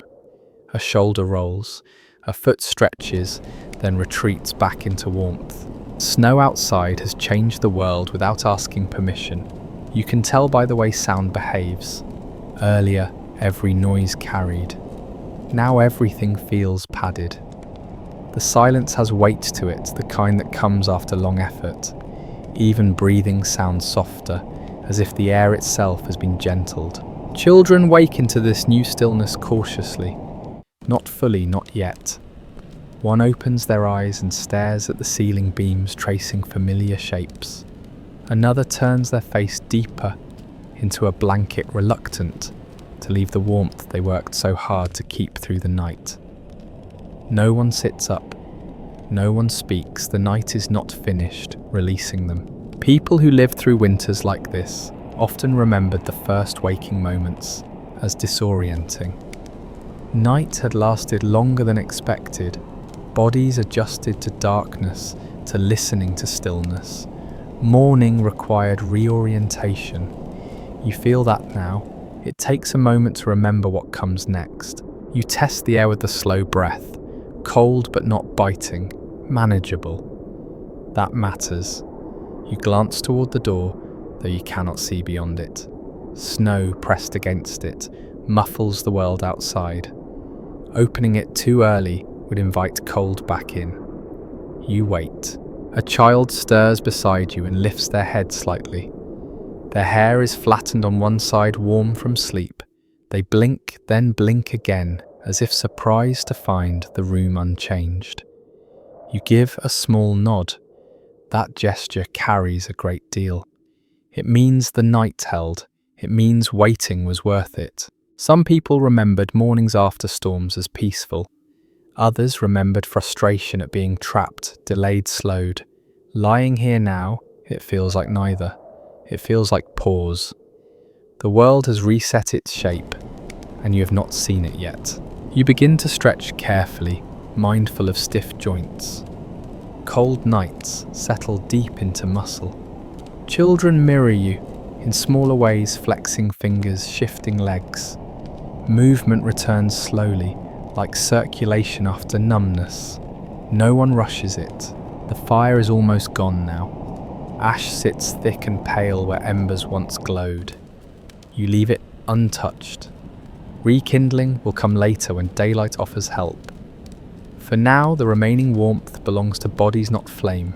Outside, snow continues to fall lightly. You can tell by the faint sound against the roof, softer than before, more like settling than impact. The storm is not gone, but it has lost its urgency. Children settle again, not back into deep sleep, but into that early morning half rest. The kind where thoughts drift without forming, where warmth is more important than plans. You allow yourself the same. There is no advantage in rushing into the day. Time stretches gently now. Not oppressive, not endless, just slow. The night has taught its lessons. Patience, listening, staying close. The morning will come when it is ready. You close your eyes again, just for a while longer. Outside, winter holds the land in white quiet. Inside, the children rest safe enough, warm enough, waiting with you for the day to begin. Hunger arrives before conversation. You feel it as a dull awareness rather than a sharp demand. Children sense it too, shifting slightly, stomachs waking before mouths do. No one asks for food yet. They wait. Morning after a storm follows its own order, and appetite knows better than to rush ahead of warmth and light. In cabins like this, meals did not begin at dawn. People waited for conditions to settle. Cold stiffened fingers, snow blocked doors. Cooking too early meant losing heat that had taken all night to build. Children learned to accept this delay quietly. Hunger became something to sit beside, not something to fight.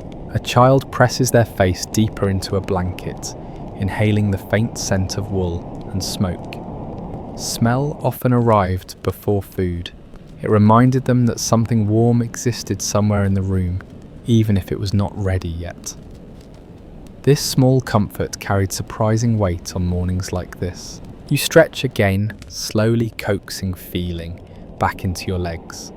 The floor remains cold and you avoid touching it longer than necessary. Children watch these movements with half-open eyes, learning the sequence without instruction. Sit up too fast and cold rushes in, move slowly, and warmth stays where it belongs. There are mixed recollections about how children experienced hunger during long storms. Some remembered it vividly, others barely noticed, distracted by novelty and routine. Lying here now, you sense hunger as background noise rather than urgency.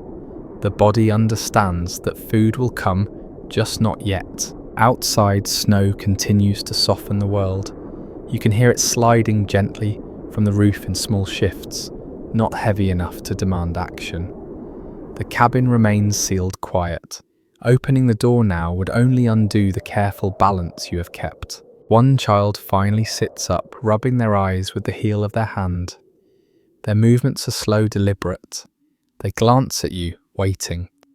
You nod again, the same nod as before, not yet. They accept this easily and settle back down, tucking their knees close. A rarely mentioned detail in winter memories involves how children learn to recognize the difference between cold hunger and empty hunger. Cold hunger felt dull and distant. Empty hunger came later, sharper. This morning holds the first kind. It can wait. You reach for a nearby cup and take a small sip of water, careful not to spill.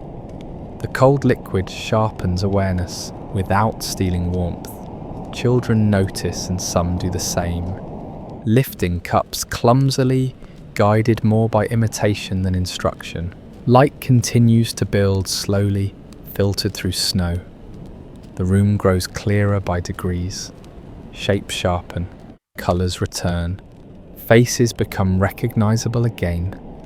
Children blink at this change, orienting themselves to the world beyond sleep. Hunger remains present but patient. It sits alongside warmth and quiet, waiting its turn. The storm has rearranged priorities and the body understands. First warmth, then movement. Food will come after. You let yourself rest a little longer, knowing there is no advantage in rushing.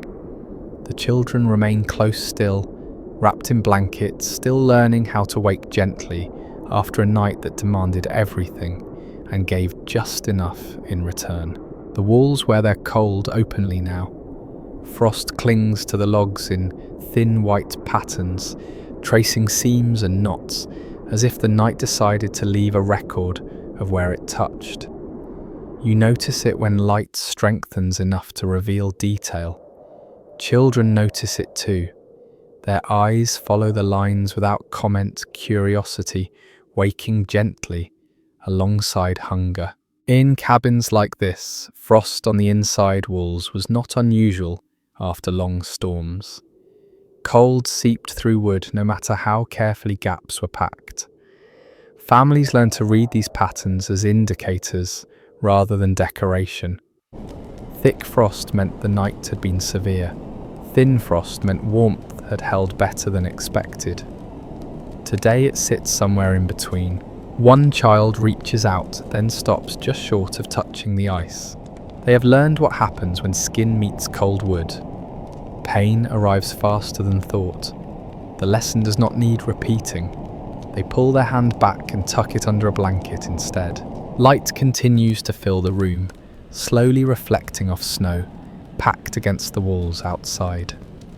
This reflected brightness gives the frost a faint glow, almost delicate.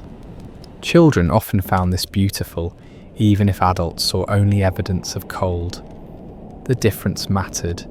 Beauty made endurance easier. You rise carefully to your knees, testing balance. The floor sends a shock of cold through bone, sharp but brief. You shift weight quickly, minimizing contact. Children watch, absorbing technique. These movements will repeat across many mornings, becoming muscle memory long before explanation. There are varied memories about how children interpreted frost inside their homes. Some recalled fear that the cold was winning. Others remembered it as proof that warmth was needed and therefore possible. Looking at the children, now quietly observing without alarm, it feels like understanding rather than fear. You brush loose snow from the doorframe, careful not to open it yet. Cold air would rush in, eagerly undoing the night's careful work. Children understand this rule without hearing it stated. Doors are opened when the day can help, not before. A small habit appears in recollections from winter households. Children were sometimes encouraged to breathe gently near frost to watch it cloud and clear again. The breath marked warmth. It was reassurance made visible. One child does this now, leaning close, fog blooming briefly before fading. They smile, then retreat back into blankets. The room smells different in daylight. Smoke, wool, cold wood. These scents sharpen as temperature changes. Children inhale deeply, orienting themselves. The night is officially over, even if the storm is not. You sit back among them, sharing warmth again for a few moments longer. There is no rush. Morning has arrived, but it waits politely while bodies adjust.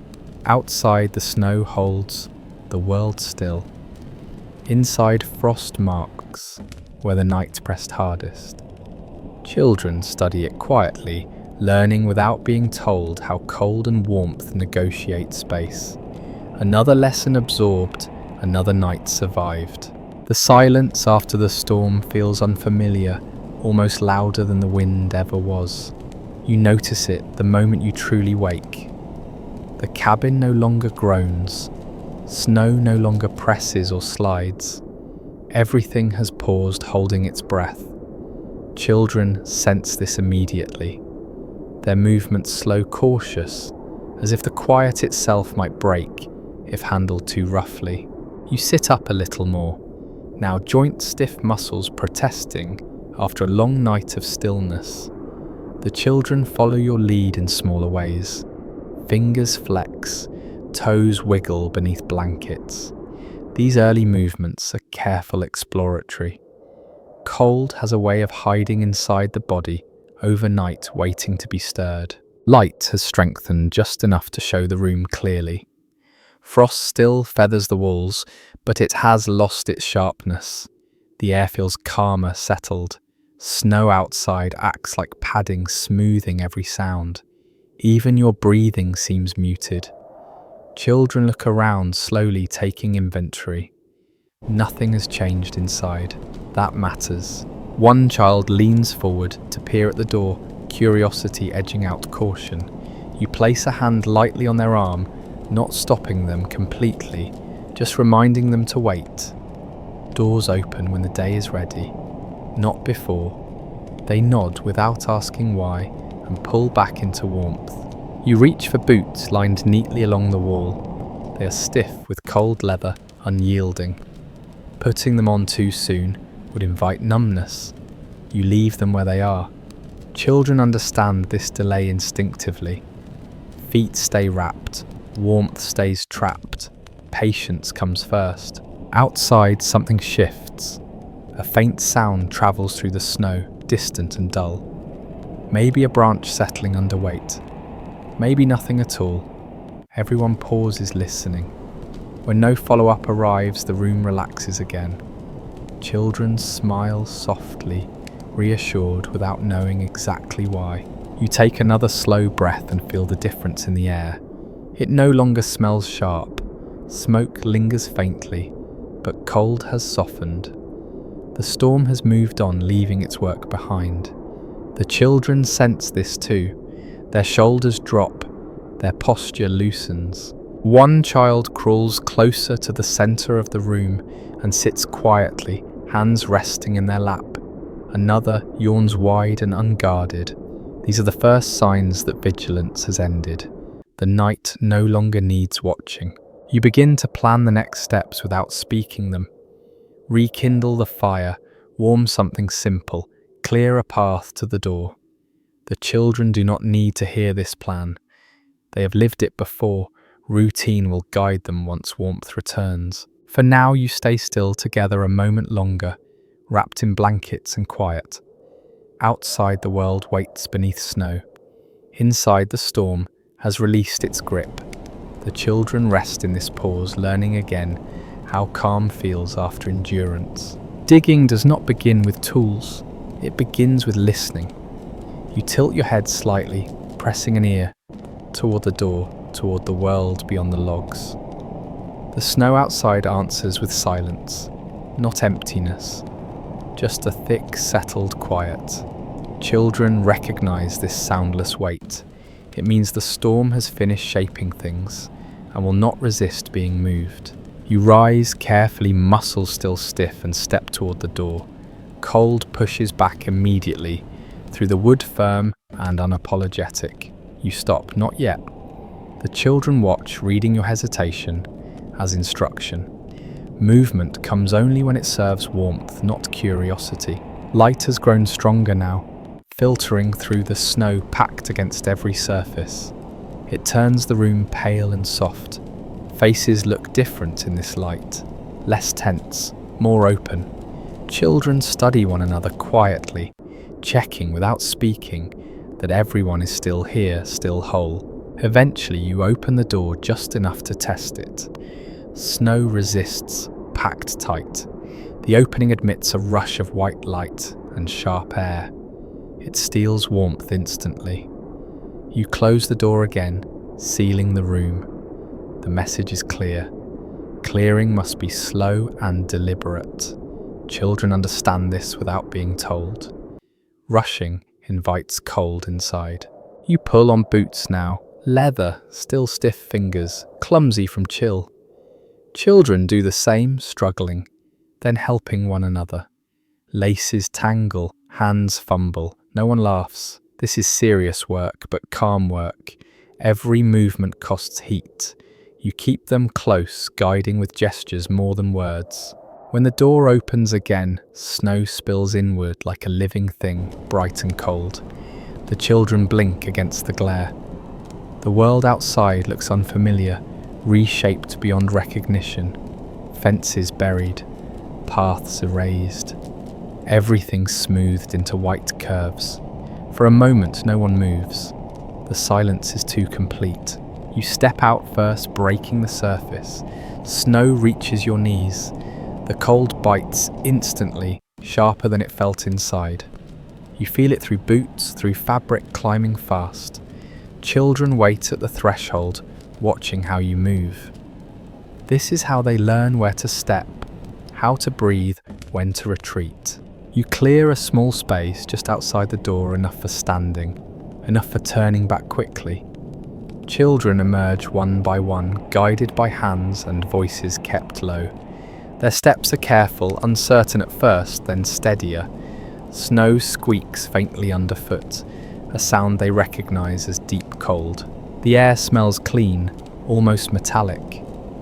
Breath fogs thick and white. Children stare at it fascinated, watching their own warmth become visible. They forget hunger for a moment. Cold commands attention first. You work slowly, clearing a narrow path, pushing snow aside rather than lifting it. Lifting wastes energy.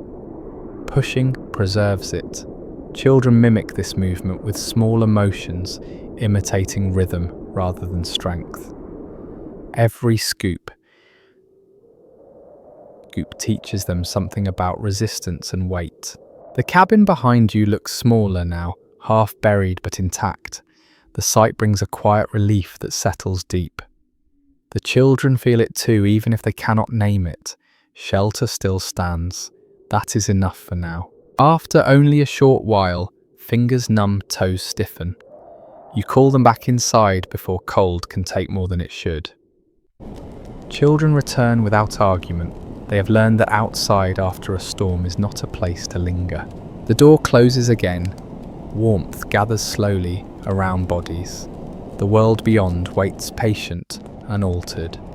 Inside, the children sit quietly, cheeks flushed, eyes bright, carrying the image of a remade landscape into memory. Coming back inside feels heavier than going out. Cold clings to fabric, to hair, to breath itself. You close the door carefully, pressing it firm until the latch settles into place. The cabin answers with stillness. Warmth does not rush back immediately. It takes time to reclaim space that cold has briefly occupied. Children stand quietly, snow melting from their boots into dark patches on the floor. They know not to stomp. Movement would spread cold farther than necessary. Instead, they wait, watching steam rise faintly from damp wool as the room begins its slow work of warming them again. You guide them back toward the center, peeling off outer layers one by one. Gloves first, coats next. Each piece is placed near the hearth, not too close, not too far. Children learn this spacing early. Too near and fabric scorches. Too far and moisture freezes. Balance matters. Hands are rubbed together gently, not vigorously. Rushing brings pain when blood returns too quickly. Children grimace as sensation creeps back into fingers, then sigh when warmth follows. These small discomforts are familiar. They pass quickly when handled with patience. The fire is coaxed awake again, not flaring, just breathing. A thin flame curls around new kindling, bright but contained. Light grows warmer, richer, shadows soften.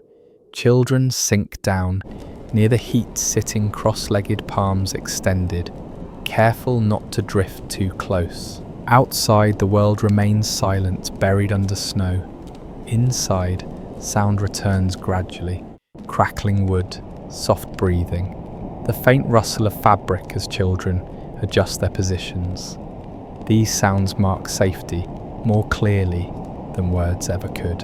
One child leans forward, holding chilled hands out, then pulls them back too quickly as heat surprises them. You smile without comment. They will learn where warmth feels steady rather than sharp.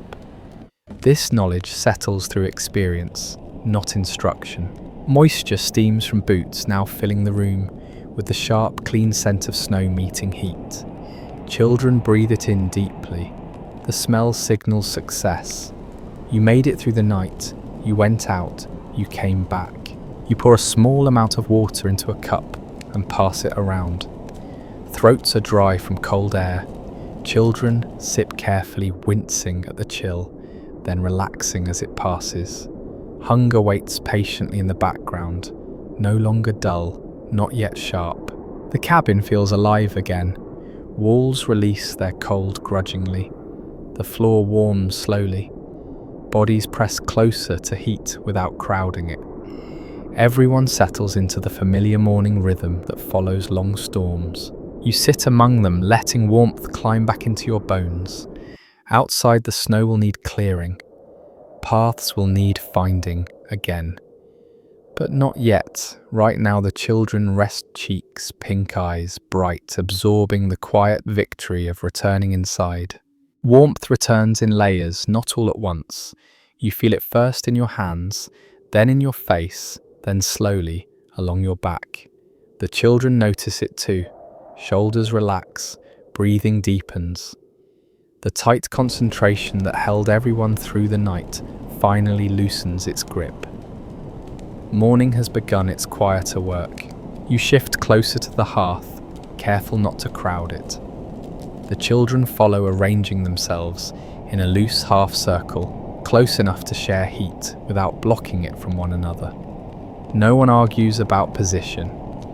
The night has already taught everyone where they belong. Comfort is negotiated without words. Outside, the snow waits. It does not glitter yet. The light is still muted, filtered through cloud and drift. Inside, the room feels smaller and safer than it did before. Familiar again. Children glance around as if seeing it for the first time, noticing how ordinary everything looks now that danger has passed. The table, the hooks on the wall, the low ceiling beams darkened by smoke. One child stretches both arms overhead and winces slightly as stiff muscles protest. They shake it off and try again more gently. Movement returns cautiously tested and adjusted. Cold nights leave the body wary.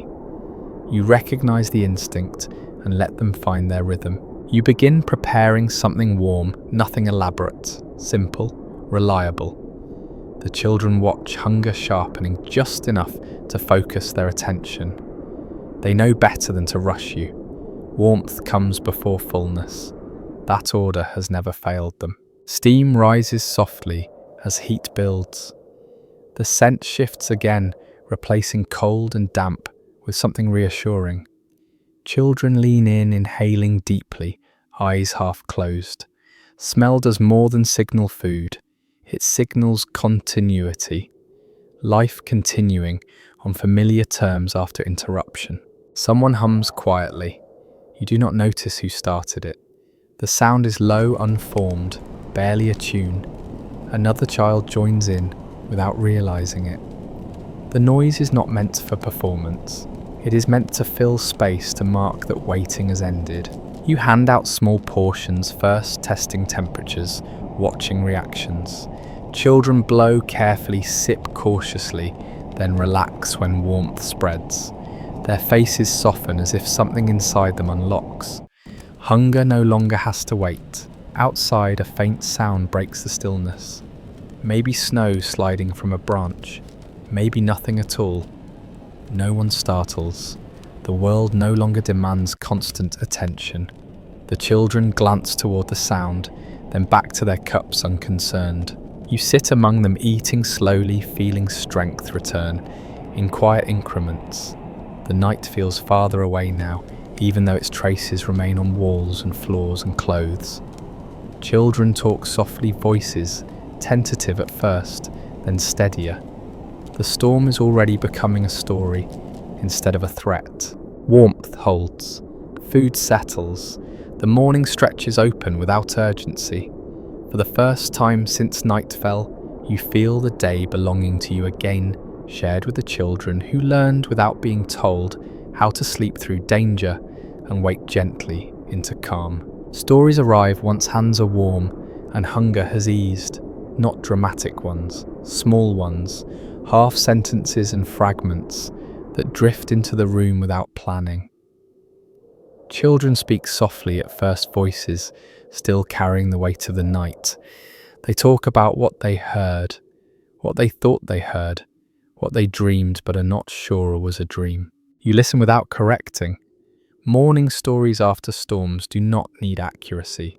They need space. One child insists the wind sounded like something walking. Another says it was more like rolling wheels.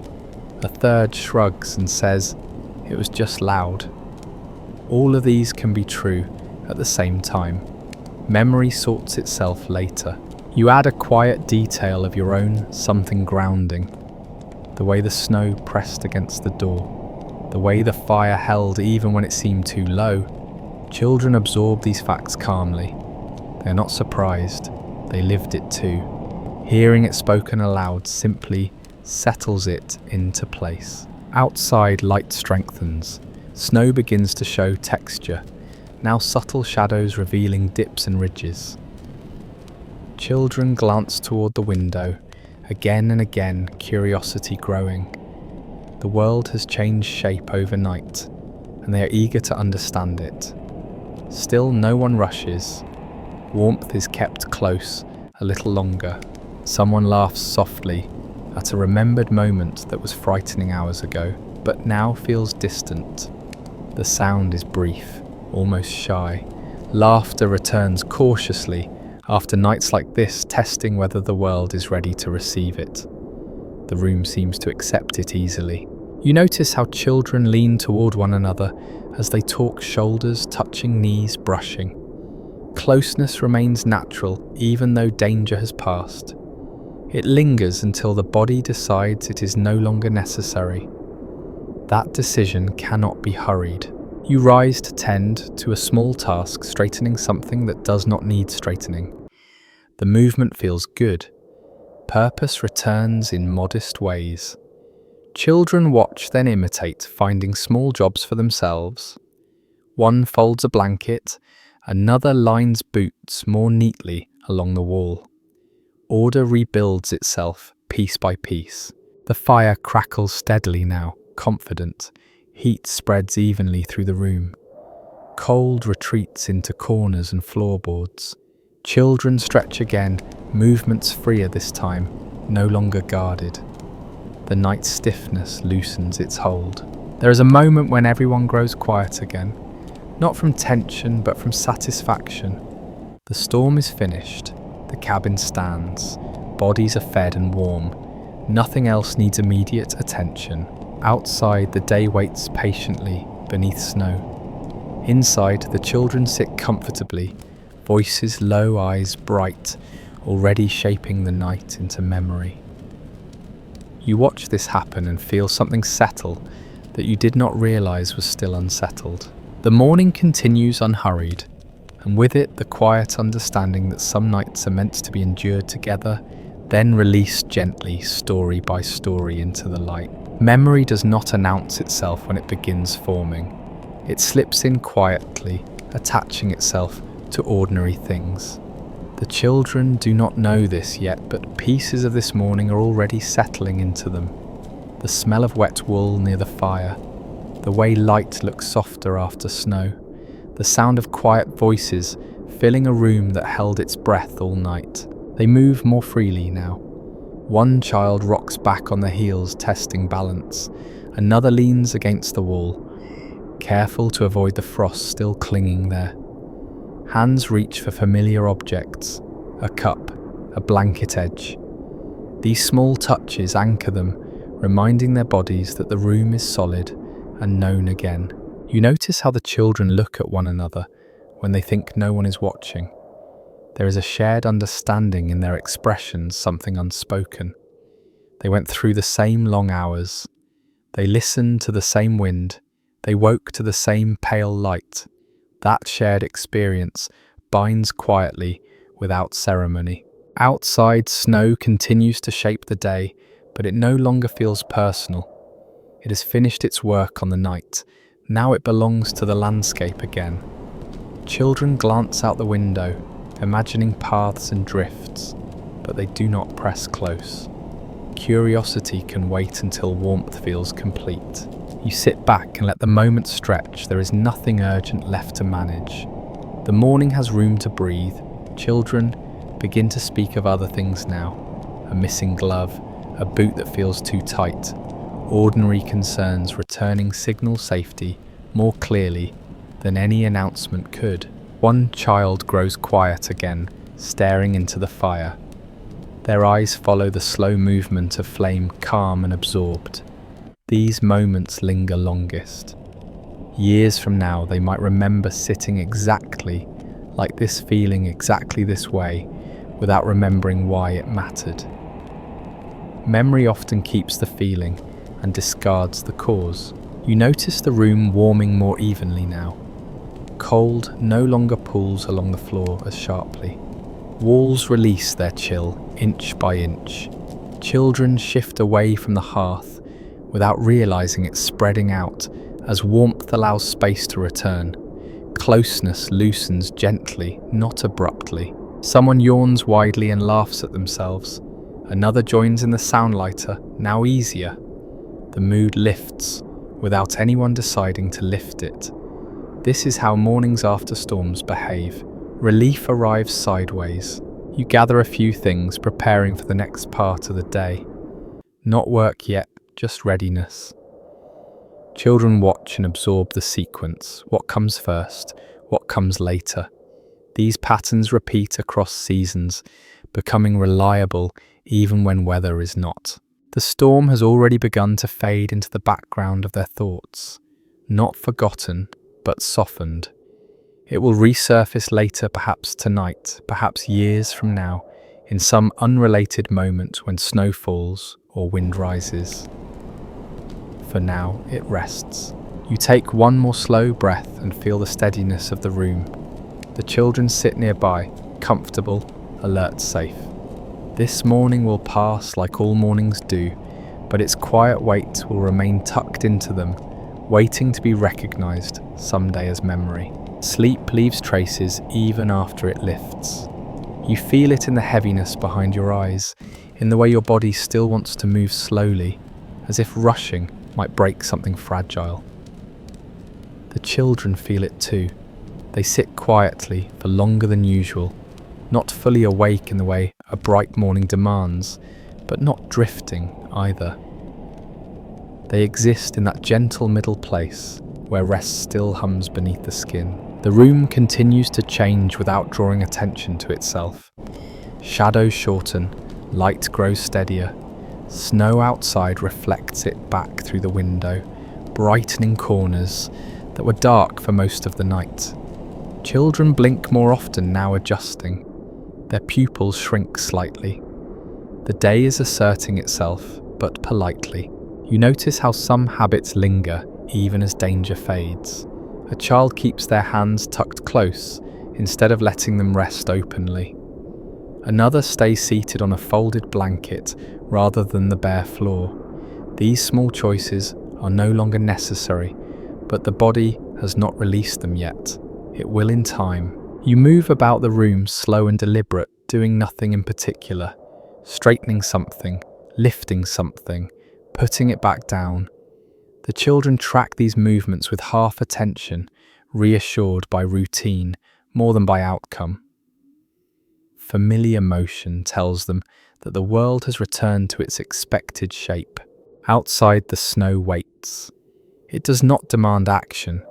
It simply exists, reshaping distance and sound. Children look at it differently now. Not as something that pressed in during the night, but as something that will need to be crossed, climbed, understood. Curiosity replaces vigilance in small steps. One child leans their head briefly against your side, not because they need warmth, but because they are not ready to let go of closeness yet. You stay still until they move away on their own. These moments cannot be scheduled. They pass when they are ready. The fire burns steadily. No longer watched, no longer questioned. Its presence fades into background, which is how safety announces itself. When attention can drift without consequence, rest deepens in a different way. You feel your own breathing slow again, not from sleep but from ease. The tight listening that held you through the storm has softened into awareness without strain. The children sense this too. They speak a little louder now. They shift more freely. Their bodies are testing the boundaries of calm. Snowlight brightens the room fully now. Colours return. Wood looks brown instead of grey. Fabric shows its true patterns again. Children notice these details as if seeing them for the first time, even though nothing has changed. Perception adjusts once fear steps aside. This morning will move forward like any other, gradually filling itself with tasks and voices and motion. But a thin layer of the night remains beneath it, not heavy, just present. The children carry it quietly folded into their movements, their pauses, their patience. You take another breath and let it go slowly. The night has ended, but it has not vanished. It has simply settled, becoming part of how the day will be met. The day begins to ask small things of you now. Nothing heavy, nothing urgent, just gentle requests that pull attention outward again. A kettle that needs refilling. A blanket that should be shaken free of melted snow. Children notice these shifts and follow them one step behind, curious rather than cautious. They move with more confidence now. Feet land firmly, hands reach without hesitation. The careful slowness of the morning starts to fade, replaced by a quiet readiness. You see it in the way a child steps closer to the door and peers at the handle, not asking, just considering. Outside is no longer forbidden. It is simply waiting. Light has fully claimed the room. Snow outside glows softly, no longer blinding, just bright enough to demand respect. Shadows fall cleanly across the floor. The cabin looks ordinary again, which feels like a gift. After a night shaped by listening and restraint, ordinariness carries its own comfort.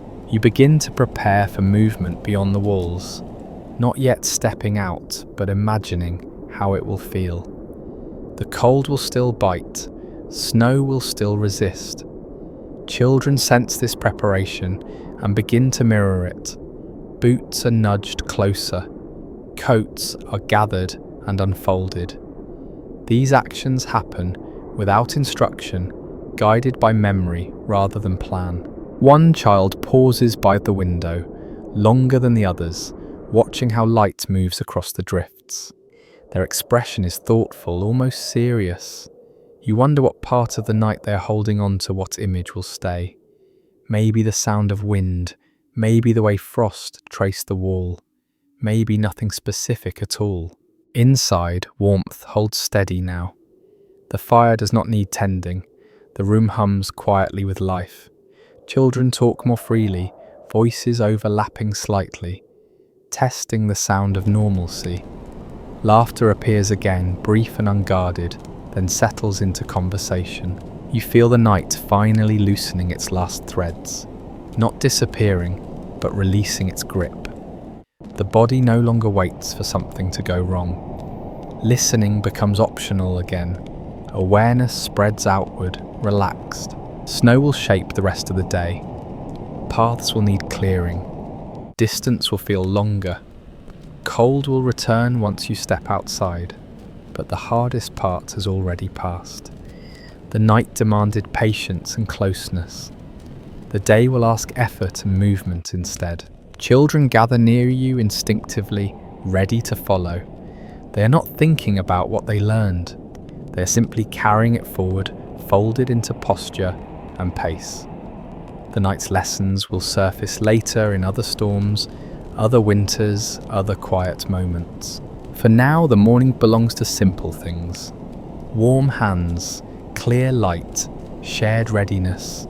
You stand together a moment longer, letting the day settle into place before stepping fully into it. By the time you're ready to step fully into the day, something inside you has already slowed again. Not from exhaustion this time, but from completion. The night asked what it needed to ask. It took what it could take. What remains feels quieter, settled like a long breath, finally released. The children sense this ending before you name it. They linger near you, not clinging, not restless, just present. Their bodies no longer lean inward for warmth. They stand upright now, balanced, alert, ready. The closeness of the night has softened into confidence rather than dependency. You open the door again this time with intention. Cold rushes in, but it does not shock. It is expected. The snow outside gleams under full daylight, bright and untouched, except where you stepped earlier. The world looks larger again, but not hostile, just changed. Children step out beside you, boots sinking breath, blooming white in the air. They move carefully, but without fear. The storm is no longer something happening to them. It is something they are moving through. Their footsteps leave marks, immediately proof that they belong in this reshaped landscape. You pause together, taking it in. The silence, the distance, the way sound carries differently over snow. These sensations settle deep even if no one speaks. They will return someday uninvited when another winter arrives or another storm presses close. After a moment, you turn back toward the cabin. Warmth waits inside. So does routine. The children follow one last glance over their shoulders before letting the door close behind them. The sound is solid, final. The night is officially over. Inside, you begin to move more freely, now the day pulling you forward. But something of the night stays behind your eyes, softening everything. You notice it in the way voices stay low, a little longer, in the way movements remain unhurried, in the way the children stay aware without being tense. This is how nights like this end, not with triumph, not with relief loud enough to echo, just with continuity, life resuming at a slightly altered pace shaped gently by what was endured together. You sit for a moment longer, letting warmth settle fully. The children drift nearby, occupied calm. Outside, the storm has already begun to fade into memory. Inside, its lessons rest quietly, not demanding attention, just existing. Now, as the morning carries on without urgency, you feel sleep tug lightly at the edges again. Not the heavy sleep of exhaustion, but the soft after rest that follows safety. The kind that allows thoughts to slow, images to blur, muscles to release. You breathe in, you breathe out. The night is finished. The day is steady. The world feels held. The room grows quieter again, not from necessity this time, but from comfort. Voices lower on their own, movements slow. Even the light seems to rest where it falls. You let yourself sink into this calm without effort. The children settle nearby, no longer needing guidance, just presence. Their breathing evens out, not into sleep exactly, but into rest. The kind that comes after vigilance ends. The kind that asks nothing. Outside, snow continues to soften the world. Inside, warmth circulates gently. Nothing presses, nothing demands. The night has receded far enough to become harmless. You allow your thoughts to drift without following them. Images blur. Sound fades to a low hum. The body recognizes this moment for what it is and lets go. Stay here as long as you need. Let the quiet hold you.